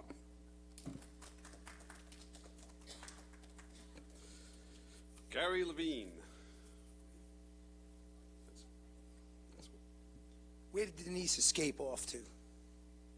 I wanted to thank her for being the template of what a legislator is all about. I'm not sure where she's at, but her and Patty, they killed it. That man over there is going to do some good things. I know it. I've gotten to know Patrick over the last couple of months. I'm going to be here every month about the Nassau County Back Bay study. And Bruce Blakeman gets an F-. He's too busy taking pictures. I had a 6-foot wave hit the back of my house during Sandy. Nothing's been done. I told you folks it's the most important infrastructure project that we could possibly do for our generation, our kids, and our grandkids. Nobody's done anything but Denise Ford. Nobody. Nobody. And that's pathetic. Whether you're a North Shorer, Mid Shore, South Shore, it affects every Long Islander. So tell Bruce Blakeman on his own website it's a 217-page voluminous document. Tell him to read it. Tell him to pick up the phone and call Chuck Schumer. Maybe Chuck Schumer will do something besides trying to get reelected again and again and again, because that guy's clueless. Rich, you did a great job leading this legislature. I'm proud to know you. But as far as the Nassau County Back Bay study, you guys need to wake up. You need to wake up. We need sea gates. We need sea berms. Pardon me, floodgates. We need berms. We need dunes. We need levees. Go to New Orleans. Drive to New Bedford like I've done 3 times. They work. They haven't flooded since. We have not done a thing since Sandy. Now, in my village of Island Park, our mayor's done a bang-up job with the Renaissance, handling all the inside stuff. But I was on record as saying we need to fix where the water comes from first. We need a sea gate in the in Jones Inlet. We need a barrier at the intersection of Hoggs Channel and Reynolds Channel. And I'm going to be here every month to find out what any of you have done. Josh Laffazan, be proud of what you've done, son. You're awesome, bro. Now, I wish you would have called me back, but I understood why you didn't. You had a race to go after. I expect great things from you. But seriously, the red light cameras, I'm going to finish what my late dad started. Okay? I am hereby declaring that we the people will be the 3rd political party in Nassau. And I am declaring that I'm going to be in the running to become the next county executive in 22 short months. Thank you. Gary, we have a speaker in the back, so I had to take an important call. Denise, no worries. No disrespect to you, but I want to thank you very much for your kind words on behalf of my myself late dad, and Patty. too. He would have said the same thing You know, if he was here. Your father, Judge Levine, was just a phenomenal individual, and I loved working with him Your He felt the parents, same. your parents were, like, I remember them at the senior center and everything, so they touched my heart, and so do you. And I wish you good luck with everything, but I know that with the back bays, and I live right on the west end, so I'm like you know, got slaughtered, we could too. throw rocks at one another. So, you know, and that's something that we had advocated for right at the beginning. I know, I believe Mayor Kennedy down in Freeport was also, wasn't it? Him He's the as well? liaison with Congress. So And Anthony we have, D'Esposito's but- big time involved. But this really, you know, falls to the federal government. You know, we need to have that with the Army Corps of Engineers, Agreed. EPA. So, you know, we'll keep advocating on behalf of I that. need you guys to write a letter to Chuck A lot Schumer of the tomorrow. money, but a lot of the FEMA money has been spent on doing the, you know, bulkheading and whatever. You know that, but Denise, this is trillions of dollars. Right, I know. I've I know. gotten this study to every public official from the Rockaways to Montauk at my own time and expense. You know how much it costs to print up 217 pages at a dime a piece? My own expense, okay? Every public official has it. Every public official says, let's get going on it. I need you as a body, whether you're Mid-Shore, South Shore, or North Shore, put your name. We need these gates. Drive to New Bedford. Go up to Cape Cod while you're at it. It's wonderful. I did a clinic there last weekend. But New Bedford got it right. They haven't flooded since. And the last thing we need to do is we need to eliminate towns. We need to combine them with the county. They're superfluous. They're waste. There's deputy commissioners making high six figures, deputies to deputy commissioners. Look at the town of Hempstead roster. The last names are disgusting. Well, that's Eliminate the towns, do more with less, and also, I plan on taking on the school unions, and I also plan on taking the administrative unions. All right, you have a lot. We need to lower school taxes. Thank you. You have a lot on your plate, and good luck with all It's of all that. going to get done, Denise. Have a good holiday season and thank Happy New Year. God bless you. Thank you, Gary. At there were a couple items on the full legislative calendar that need to go through the Rules Committee first, so we are going to briefly step out of the full legislature and have a brief Rules Committee to move those items along. Mike, could you call the roll for the Rules Committee, please?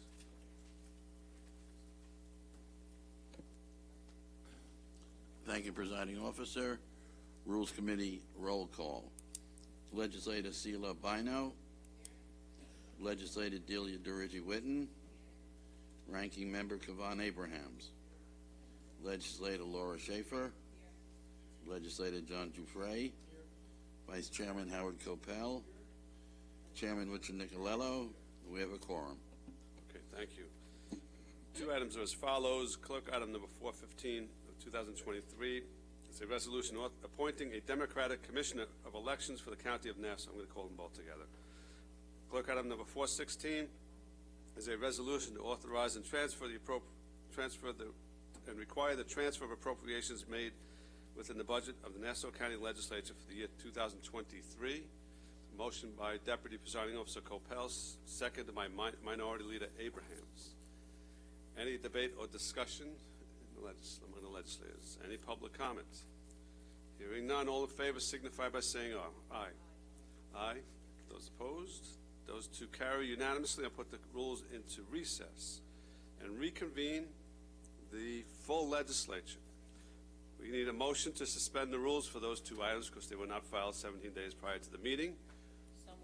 Motion by Legislator Walker, seconded by Legislator Bino, to suspend the rules. All in favor of suspending the rules signify by saying aye. Aye.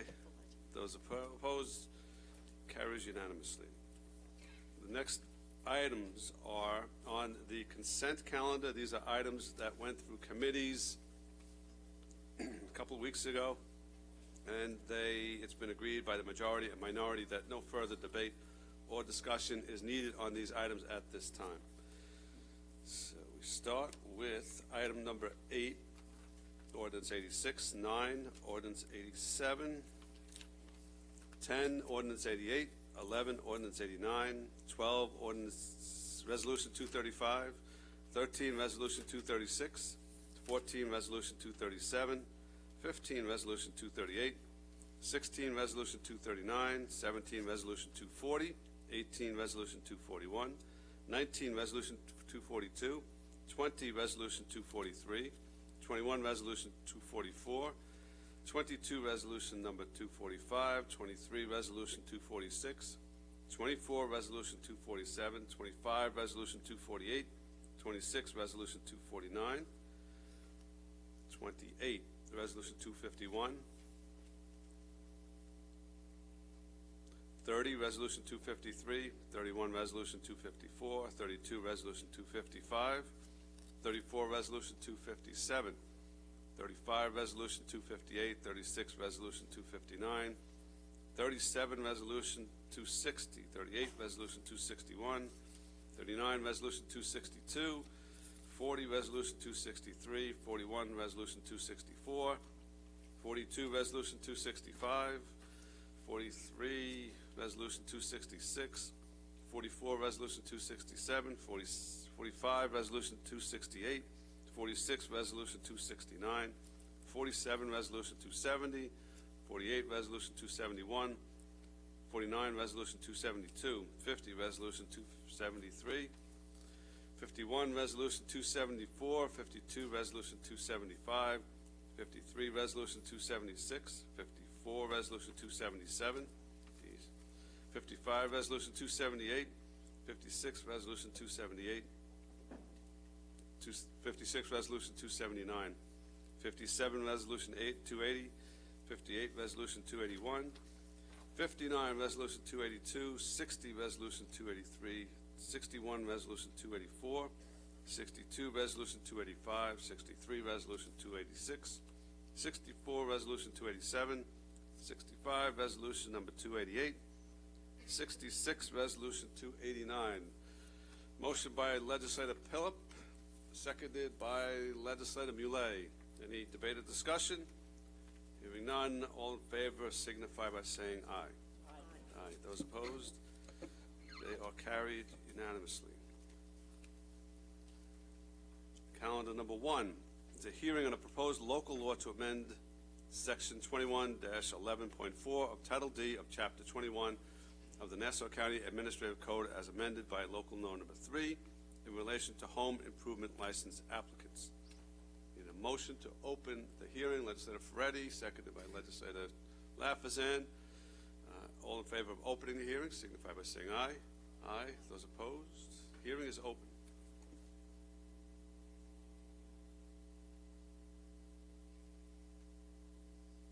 Okay, Chris, we need a no, I'm sorry. Okay. Good afternoon. My name is Mary Harkins, and Deputy County Attorney for Consumer Affairs. We're seeking to amend 21-11.4, subparagraph 2. It's for the home improvement contractor's license. The first request we have is to change the language for the fingerprinting requirement. Currently, the fingerprinting requirement is not DCJS compliant, which means that we're not able to get any results of the fingerprint search with that language. So we're seeking to update the language to match the 6 other consumer affair licenses. They all have the DCJS compliant language. The second request we had was to increase the minimum for the insurance that the home improvement contractors have to carry. There were questions, I believe, about the policy that would be used by Consumer Affairs when we get the results of the fingerprinting search. And I had a discussion with Legislator Bino and her staff this morning, and I articulated a little bit clearer, I hope, about what we're doing already and what we're going to do with the home improvement fingerprinting results. And that's basically to follow the correction law, section 751 to 753. And they require us to, not deny a license or take adverse action on a license just because someone has a prior criminal conviction, for one or more than one offenses. And so we'll follow the formula in 752, which talks about, whether there's a relationship between the license and the criminal offense, and also the risk to the public, of safety and well-being or property. And also in 753, not to go on, but they give you factors to use when you're using the formula from section 752. And some of the factors are the age of the person when they were convicted, how much time has lapsed, you know, what proof is there of rehabilitation. And you balance these factors, and then you make a decision on the prior conviction and the applicant. I was explaining to Legislator Bino that there's case law that says that if you use these 8 factors and you balance the positive and the negative, that it's not arbitrary and capricious, and it's not an abuse of discretion, and that a reviewing court is not allowed to reweigh those factors and substitute their own judgment for that of the administrative agency. So I think we're on some solid footing, and we've been doing the right thing, and we'll continue to do the right thing. At Consumer Affairs, if an applicant is in jeopardy of having their license denied for a prior criminal conviction, we'll bring them in, give them an opportunity to be heard, and just go through those factors. If the license is, we make a decision to deny a license, then they're giving a written explanation, and they have 4 months to bring in Article 78 proceeding. To date, in 2023, we have not denied any licenses based on a prior criminal conviction. So, should I go on to the insurance? Are there any questions? I know one of... Legislator Bino has a question. Okay. Not necessarily a question. I just really wanted to thank you, Attorney Harkins, for taking the time to write that response to me, and I think the whole body may have received it. And I thank you for taking the time and going through it thoroughly with us. I think it's section 753 with the 8 components. It really made a lot of sense after you walked me through it. So I appreciate that. And I also appreciate you expressing that you're working towards having procedures for many of the different facets within your within the department. So I salute that. I encourage that. And I thank you again for taking the time. Thank you, Legislator Bino. That's one of Commissioner Capice's goals for us, was to get those policies and procedures written down. So, and we're working to get that done. I think someone else had a question about the use of the results and how they're handled, and that's through DCJS. We have a use and dissemination agreement in place for the other licenses, and we'll continue to abide by that. And we're subject to annual audits. We're having an audit meeting tomorrow with DCJS to make sure we're doing the right thing. The insurance was that was interesting. I think that was one of the legislatures was asking about the cost to the contractors if we increased the minimum requirement. And what we found out was that most of our home improvement contractors carry $1 million in liability insurance anyway. I wasn't able to find a certificate of insurance for $100, $300 to try and get a price quote. So already our contractors are carrying much more than $100, $300. Suffolk requires $500 minimum liability insurance that the contractors purchase, and Westchester lets the insurance companies decide based upon the scope of work. So I would still think that we should go up to at least $250, if not $500, to match the neighboring Suffolk County. Any questions? Any questions? No? Okay, Thank you to all the legislators that are moving on to hopefully good times ahead and healthy good times ahead. Thank you. Thank you. Thank you. I'd just like to add one thing. When they talked about exceptional county employees, Mary Hawkins is an exceptional county employee, and I'm blessed to have her. And good luck to everybody moving on. Let's all have a safe and happy holiday. Thank you. Any public comments? Hearing none, we need a motion to close the hearing. Moved by Legislator Ford, seconded by Legislator Drucker. All in favor of closing the hearing signify by saying aye. Aye. Those opposed, the hearing is closed. I've got so many papers in front of me. Calendar number 4, a vote on a proposed local law to amend Section 21-11.4 of Title D of Chapter 21 of the Nassau County Administrative Code as last amended by Local Law 3 of 1987 in relation to home improvement license applicants. Motion by Legislator Drucker, seconded by Legislator Gaylor. Any debate or discussion? All in favor signify by saying aye. Aye. Aye. Those opposed, that item carries unanimously.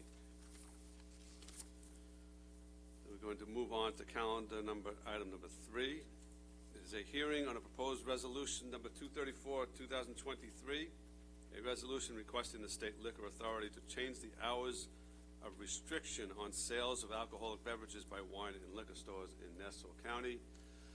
Motion by Legislator Giuffre, seconded by Deputy Presiding Officer Coppell, to open the hearing. All in favor of opening the hearing signify by saying aye. Aye. Those opposed, the hearing is open. Chris? Good afternoon, Chris Lemoyne from the administration. As I discussed at the committee meeting, clerk item 413-2023 is a resolution that requests the New York State Liquor Authority to change the hours of restriction to allow for the sale of alcoholic beverages by wine and liquor stores from 8 to 10 p.m. on Mondays through Wednesdays. Okay. Thank you. So it's basically just changing the hours for 2 hours per day on Monday, Tuesday, and Wednesday. Right, Monday. Yeah, Thursday through Saturday is 8 a.m. to 10 p.m. Yeah. And then the information that we have is that Nassau County is something of an outlier with respect to these hours, and basically the rest of the state, with one or two exceptions or several exceptions, has actually longer hours than this. Right. New York State law allows the sale from 8 a.m. to midnight, Mondays through Saturdays, so we're definitely one of the exceptions. 45 counties throughout the state, including all the New York City counties, allow for the sale from 8 a.m. to midnight. So we're just getting ourselves closer into compliance with what New York State allows. All right. Any questions for Chris? Thank you, Chris. Thank you. Any public comment? Hearing none, we need a motion to close the hearing. Motion by Legislator Walker, second by Legislator Schaefer. All in favor of closing the hearing signify by saying aye. Aye. Those opposed? I'll now call the item, which is calendar number 7. It's a vote on a proposed resolution 234 of 2023, a resolution requesting the State Liquor Authority to change the hours of restriction on sales of alcoholic beverages by wine and liquor stores in Nassau County. Motion by Legislator Gian Gregorio, seconded by Legislator Salage. Any debate or discussion among the legislators? All in favor signify by saying aye. Aye. Those opposed? That carries unanimously. There are 2 items on the emergency calendar. First, we need a motion to establish an emergency for clerk item number 417 of 23. Ask with the consent of the minority, we're going to waive the reading of that entire item. That is a ordinance amending. That'll be ordinance clerk item number 417, an ordinance amending ordinance number 72 of 2023, fixing the tax rates and levying taxes for the 12-month 2024 fiscal year beginning January 1st, 2024, and ending December 31st, 2024. Motion by Legislator Walker, seconded by Legislator Gaylor. That is to establish the emergency, correct? Yes. All in favor of establishing the emergency signify by saying aye. Aye. Those opposed, the emergency is established. Now on to the item itself. Again, I'll read it. Clerk item 417, an ordinance amending ordinance number 72 of 2023, fixing the tax rates and levying taxes for the 12-month 2024 fiscal year beginning January 1st, 2024, and ending December 31st, 2024. Motion by Deputy Presiding Officer Coppell, seconded by Minority Leader Abrahams. Any debate or discussion on the item? No? Legislator Millet. Yeah, Presiding Officer, I'd just like to put it on record again that we're requesting a written opinion from the county attorney with regards to whether we're doing this legally, since we do not have an assessor. Okay. That's on the record now. Thank you. Okay, absolutely. Okay, any further debate or discussion or questions? Hearing none, all in favor signify by saying aye. Aye. Aye. Those opposed? That carries unanimously. The other emergency is an item relates to clerk item number 391 of 2023. It's item 29 on the calendar, but we need an emergency because of timing issues. It's an emergency for a resolution authorizing the county executive to execute a grant agreement between the County of Nassau acting on behalf of of the Department of Parks, Recreation and Museums and North Shore Historical Museum. Motion to establish emergency by Legislator DeRigi Whitten, seconded by Legislator McKevitt. Any debate or discussion on the emergency? No. All in favor of establishing the emergency signify by saying aye. Aye. Those opposed? The emergency is established. Now we need an amendment in the nature of a substitution to correct the term of the grant agreement.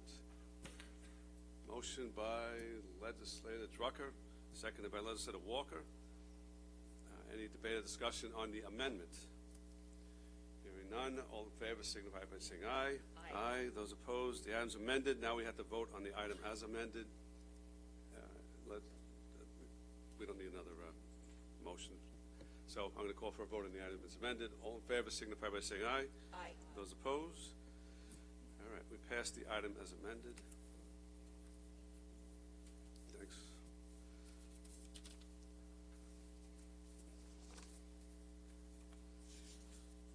All this stuff, they're trying to confuse the old guy here. Oh, you're not that old.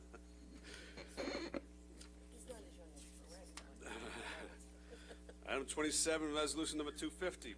A resolution to authorize the transfer of appropriations heretofore made within the budget for the year 2023. Motion by Legislator Kennedy, seconded by Legislator Walker. That puts this item before us. Andy, are you here to speak on this? Good afternoon, Andy Persick, Office of Management and Budget. I'd be remiss if I didn't say good luck to all of you leaving. Presiding Officer, Minority Leader, Legislator Ford, Legislator Schaefer, Legislator Lafazan. It's been a pleasure working with you.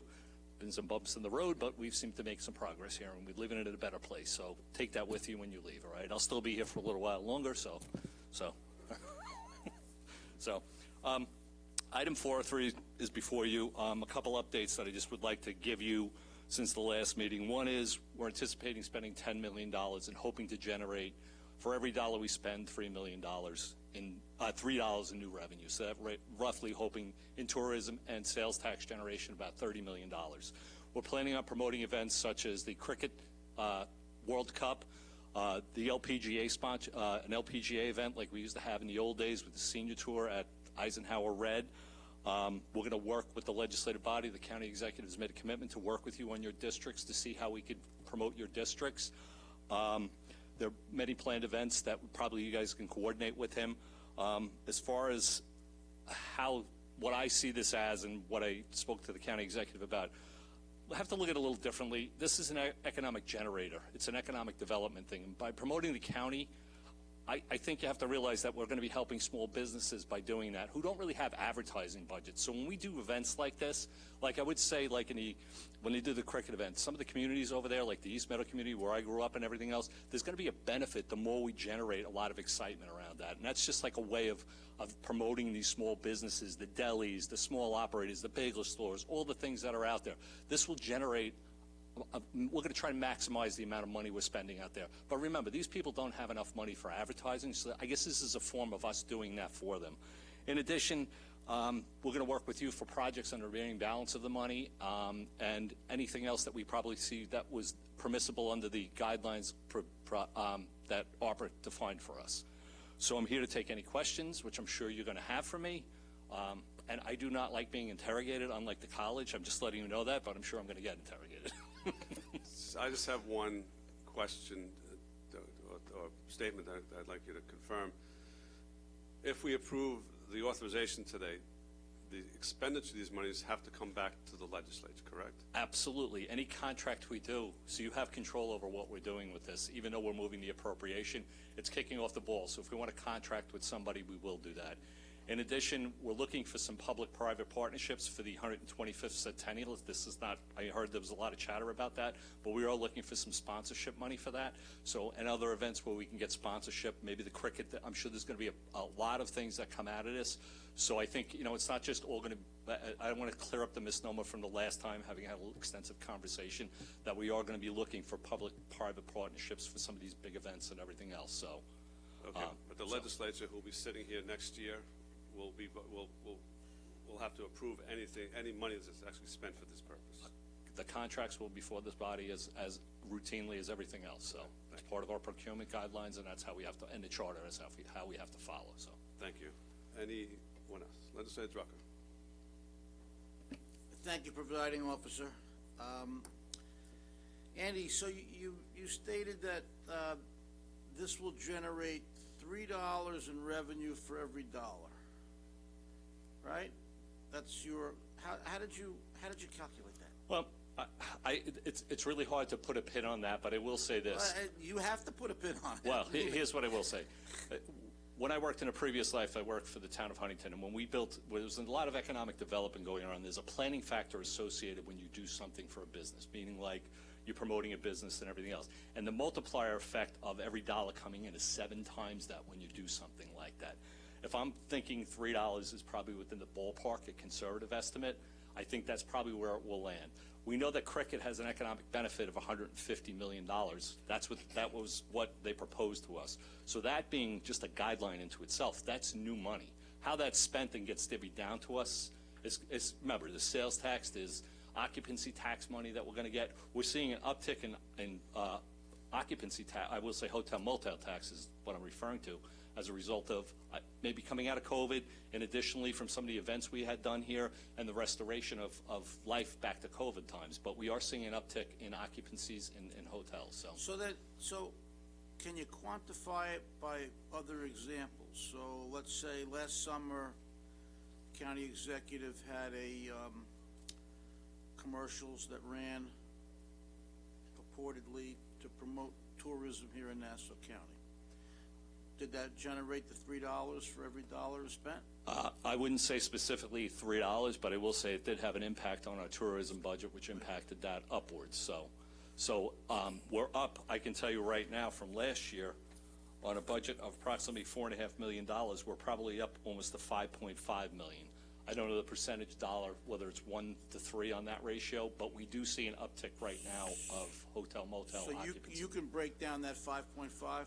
I can break that down, yes, I can. I mean, I can't break it down to the specific dollars, but you know what I mean? I can tell you that we're all seeing an uptick there. Our sales taxes remain strong.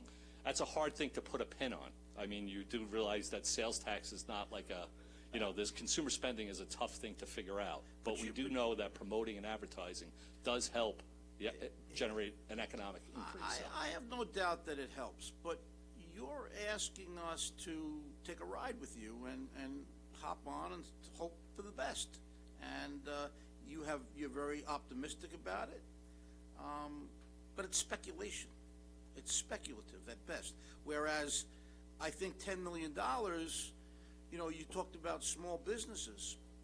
How about if we gave $10 million to grants for small businesses? That's a direct correlation that directly helps these small businesses who are struggling. I know you keep saying that these departments are well funded, but $10 million can help a bunch of floundering businesses right now.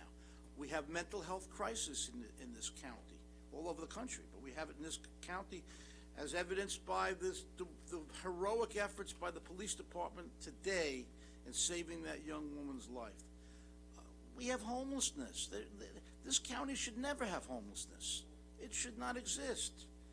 We have the needs of veterans who have made the ultimate sacrifices for us, this county. They could get direct benefits of part of this $10 million. There is no speculation in it. We have food insecurity. There should never be food insecurity in Long Island. Infrastructure improvements.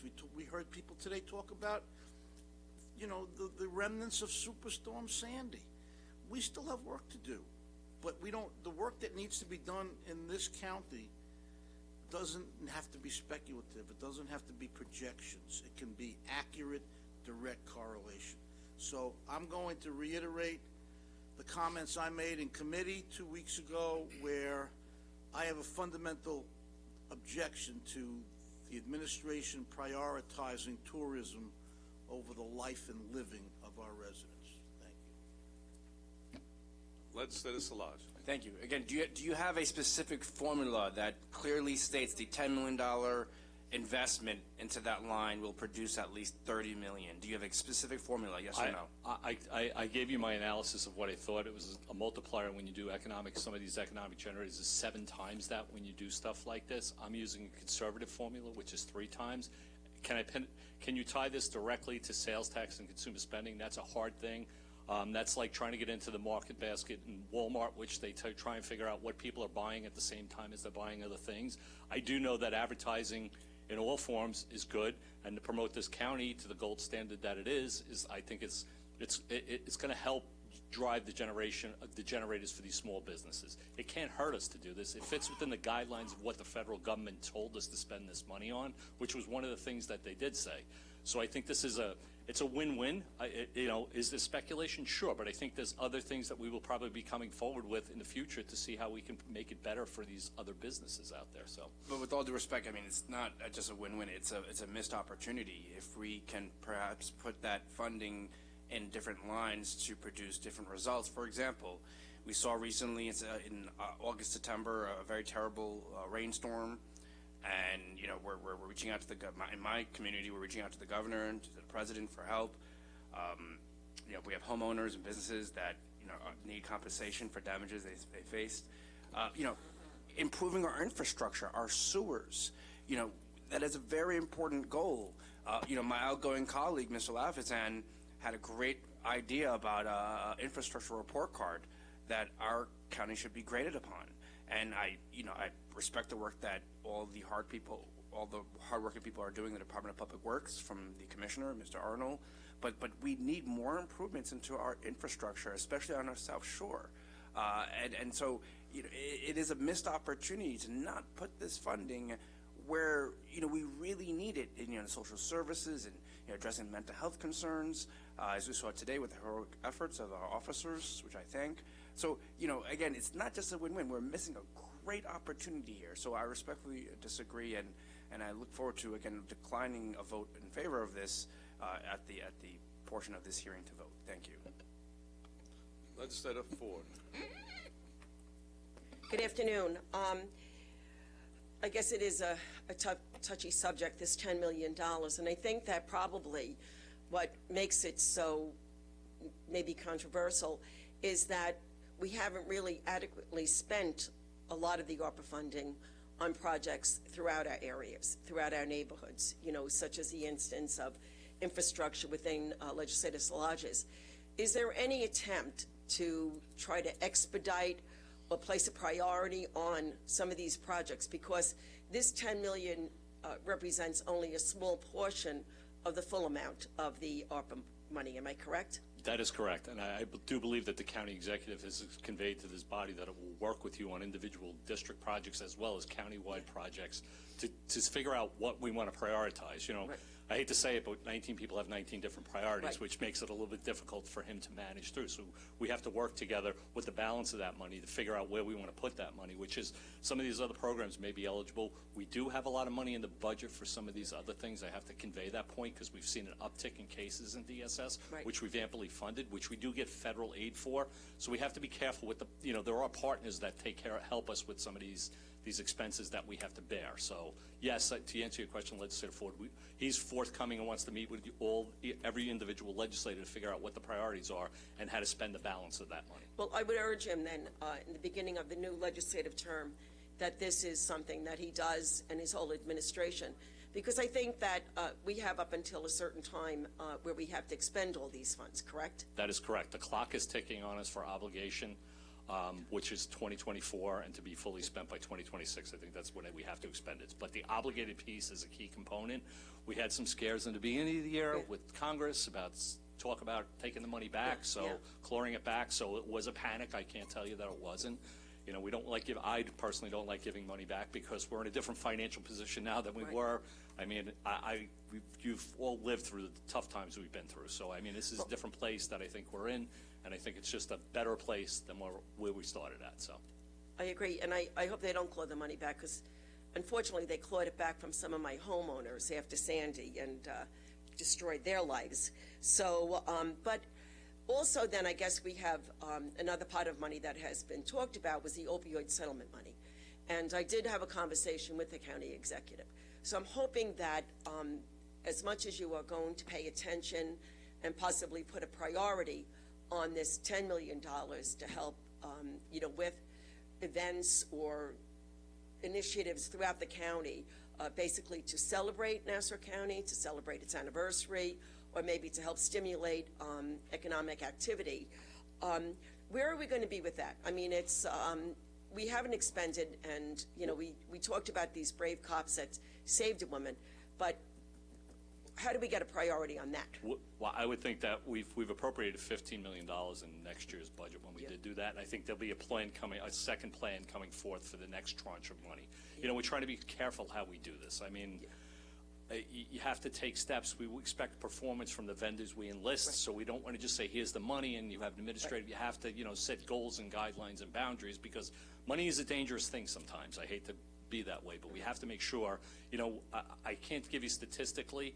I'm hoping that I don't know statistically, but our overdoses are down, the fatalities are down. I think there's some of the initiatives that we have done here, Project Natalie, that the police commissioner talks about. I think some of those homegrown things that we've done here have helped the problem, and we need to expand what the future's going to hold, because the next fentanyl epidemic could be something else. You know what I mean? And I don't know what that is, but we've all experienced something with it. But I think there'll be a plan put forward by this body, the new body that'll be coming in, on what the next tranche of the money will and I'm not moving out of Nassau County. I'll still be in Long Beach. But, for me, it's also the mental health side. And unfortunately in our neighborhood, we had a young student killed himself on Thanksgiving. So, so when we talk about, like with money, just on when people who want to spend it and you don't want to spend it willy-nilly, we can't hoard it. We can't keep it close to ourselves and act like we need to save, for the future or whatever.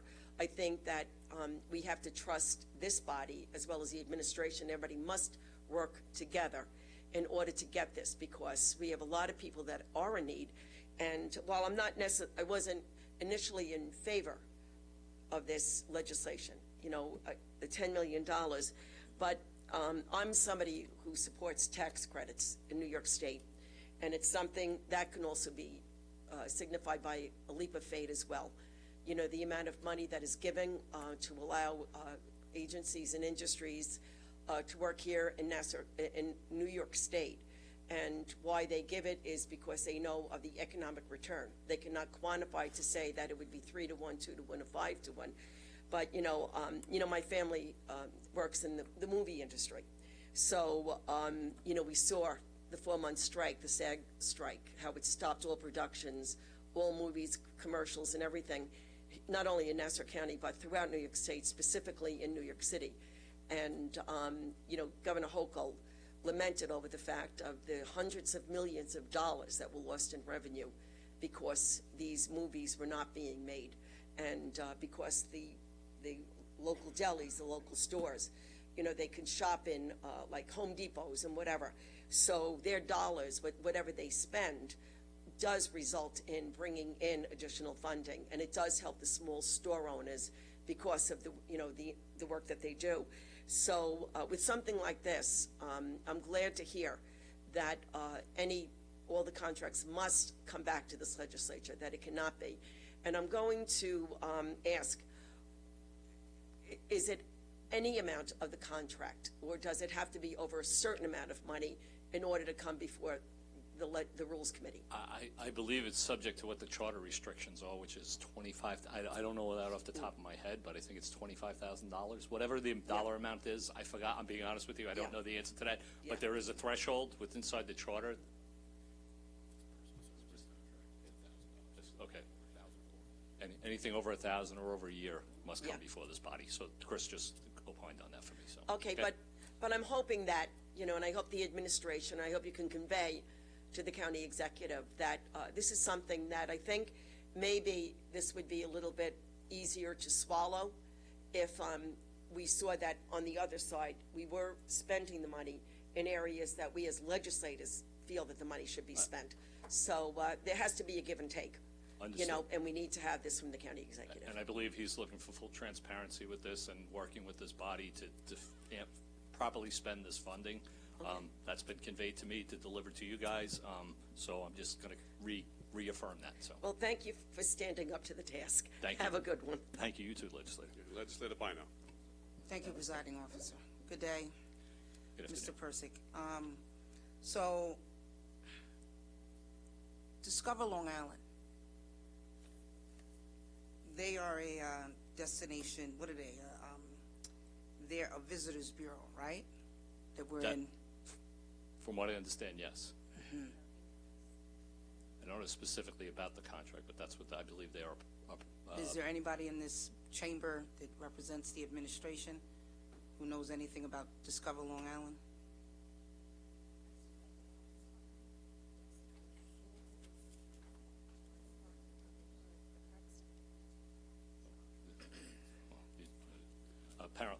Chris Lemoyne has just told me that the contract with Discover Long Island expired last year, so we don't have one in place. Yeah. So.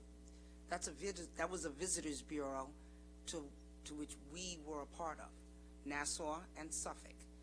And there was a reason why we were investing in that entity, so that they could work to bring visitors here to Long Island, not by events that showcases the county executive or any other department here. It was for the purpose, solely for the purpose of bringing visitors here. And with that, they were able to create hotel and attraction promotions. And they were able to blast that out far and wide. Nothing that you talked about here today replaces what Discover Long Island does. And so, because of that, I actually argue that we're hurting businesses. We're hurting local businesses and hotels because we are no longer engaging with Discover Long Island for the sole purpose of bringing tourists to spend their money here with our businesses. So we think that we're doing a better service by having these one-offs where, you know, Boys to Men is here for one night and folks go back to, I'll wait until you finish.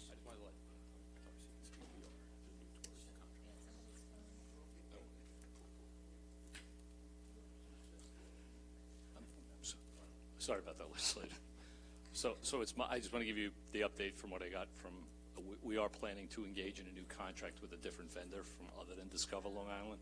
I think there's an RFP or it was. But they're a Long Island Visitors Bureau where we were working with them. And so why are we doing that? Because they seem to have been doing a great work. Is there a differing of an opinion? I cannot answer that. I don't know the answer to that. So I think there's, I can bring back the concerns to my principals and find out why we made the change, but I don't know off the top of my head as to why.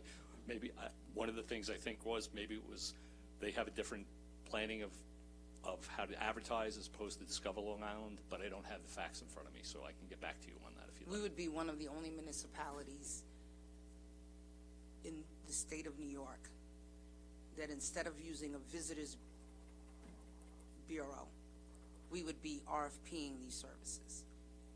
And I can't help but think that that's because we want to drive the attention to one focal point, as opposed to doing what's right and making sure that somebody without any self-interest in the process has the ability to drive tourists here and do it in a way that would be above reproach and objective. But instead, we want to have an RFP for a company that we can drive, that we personally can have some level of self-promotion. That's what it appears to me. I'm just calling it as I see it. This is a shame, because now when people go to Discover Long Island, they no longer get any Nassau County opportunities. We've starved that conduit for our local businesses. But here today now we want to say we're here working and fighting for that. I'll tell you that that's a shame. That's a shame. Understood. I will bring your concerns back to my principals. And it was my understanding that when we entered into this whole process for this cricket festivity that will be held later in the year, that they were going to be responsible for doing much of that work, that it wasn't going to cost the county taxpayers anything.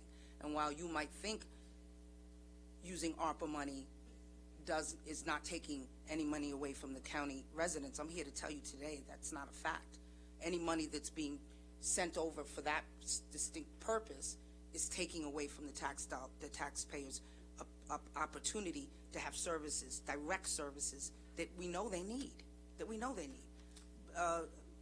Legislator Szilagyi has talked about infrastructure. There was an outburst of Legislator Lafazan's effort.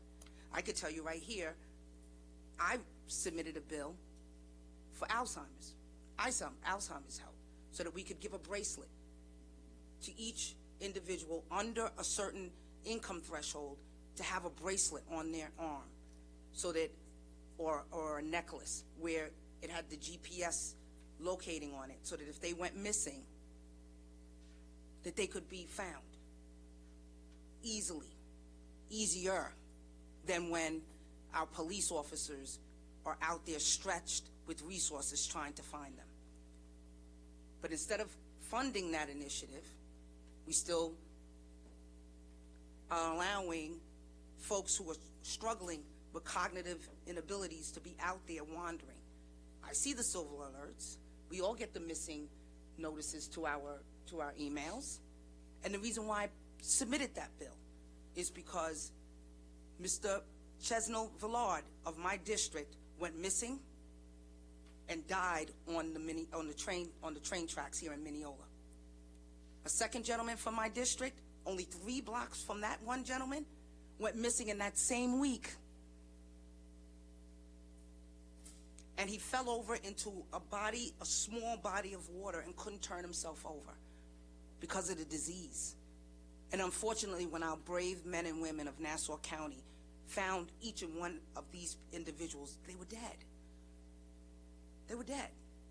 But instead of funding something like that, funding the infrastructure, funding the things that would stabilize individuals who are currently homeless, we want to take $10 million and fund this and break away from a visitors bureau that was objectively serving our local businesses. I'm a big fat no, and I'd love my colleagues to join me in that. Thank you. Legislator DeRiggi Whitten. Hi, Andy. Andy, do you know the history of this tourism with NIFA? There was a connection with NIFA and what is it? Discover Long Island? I'm not aware of it, no. That it was required that we used Discover of Long Island because we used hotel motel money?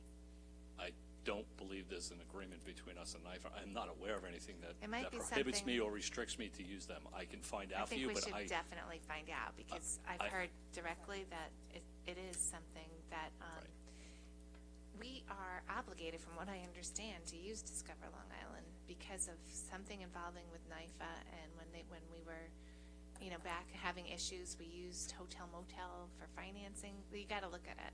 I will look into it for you. Well, but I'm not unfortunately, I think we should table it until we know for sure, because I think for us to use a different agency other than this one is going to put us in a real situation with a NIFA agreement that was agreed upon when hotel motel was used for the budget.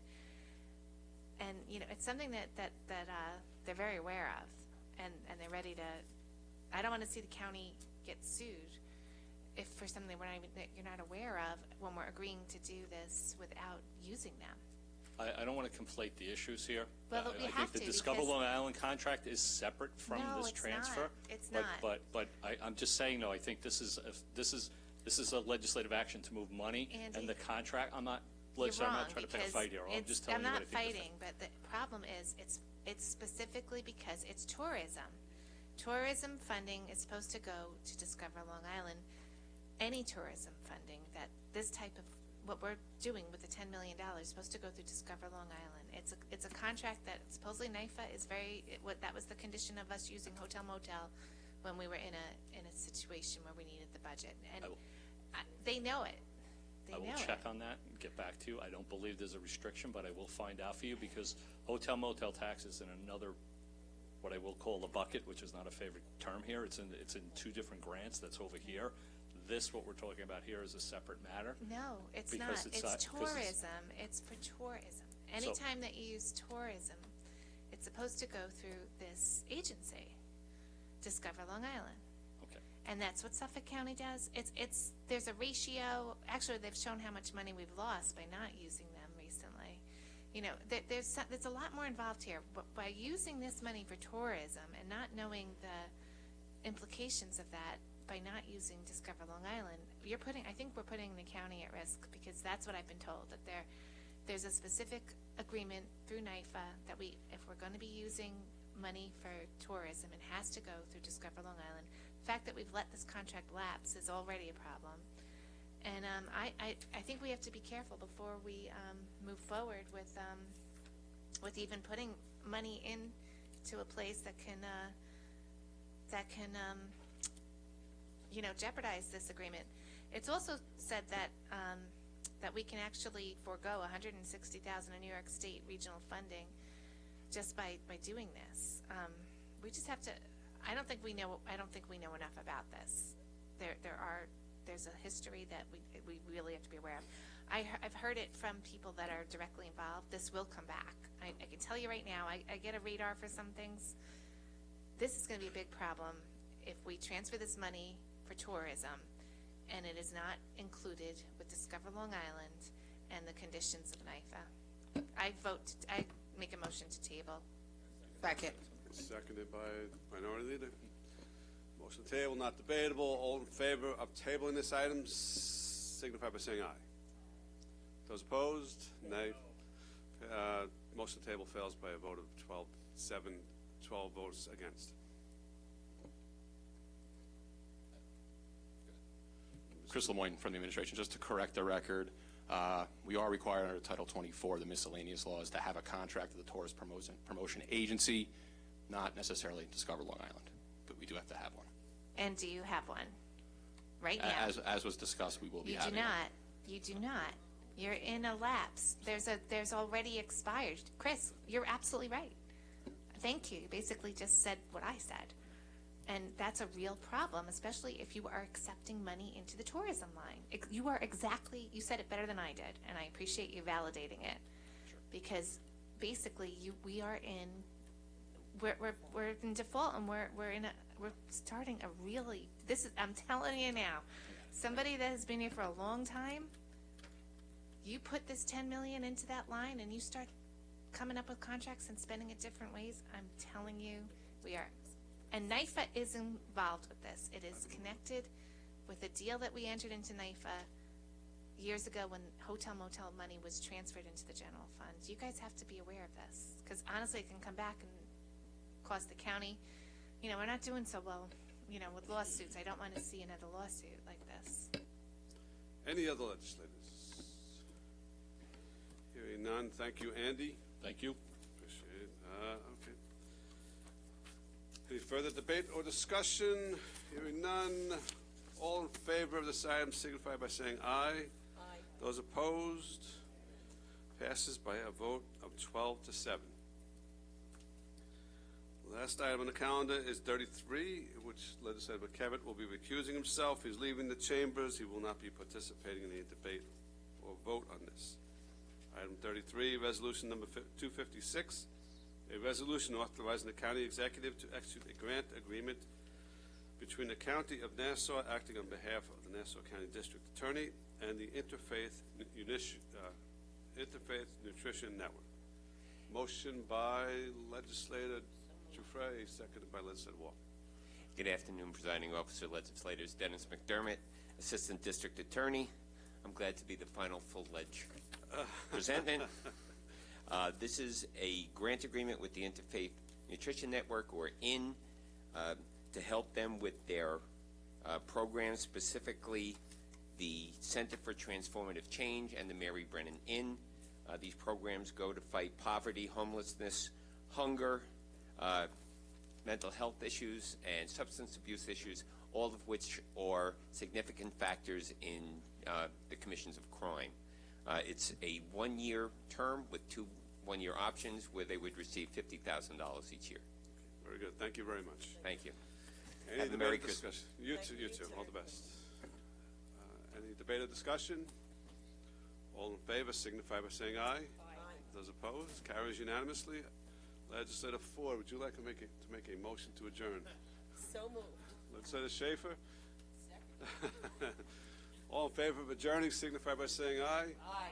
Those opposed? Carries unanimously. We're adjourned. It's over. Not for all of us. We have the Rules Committee still.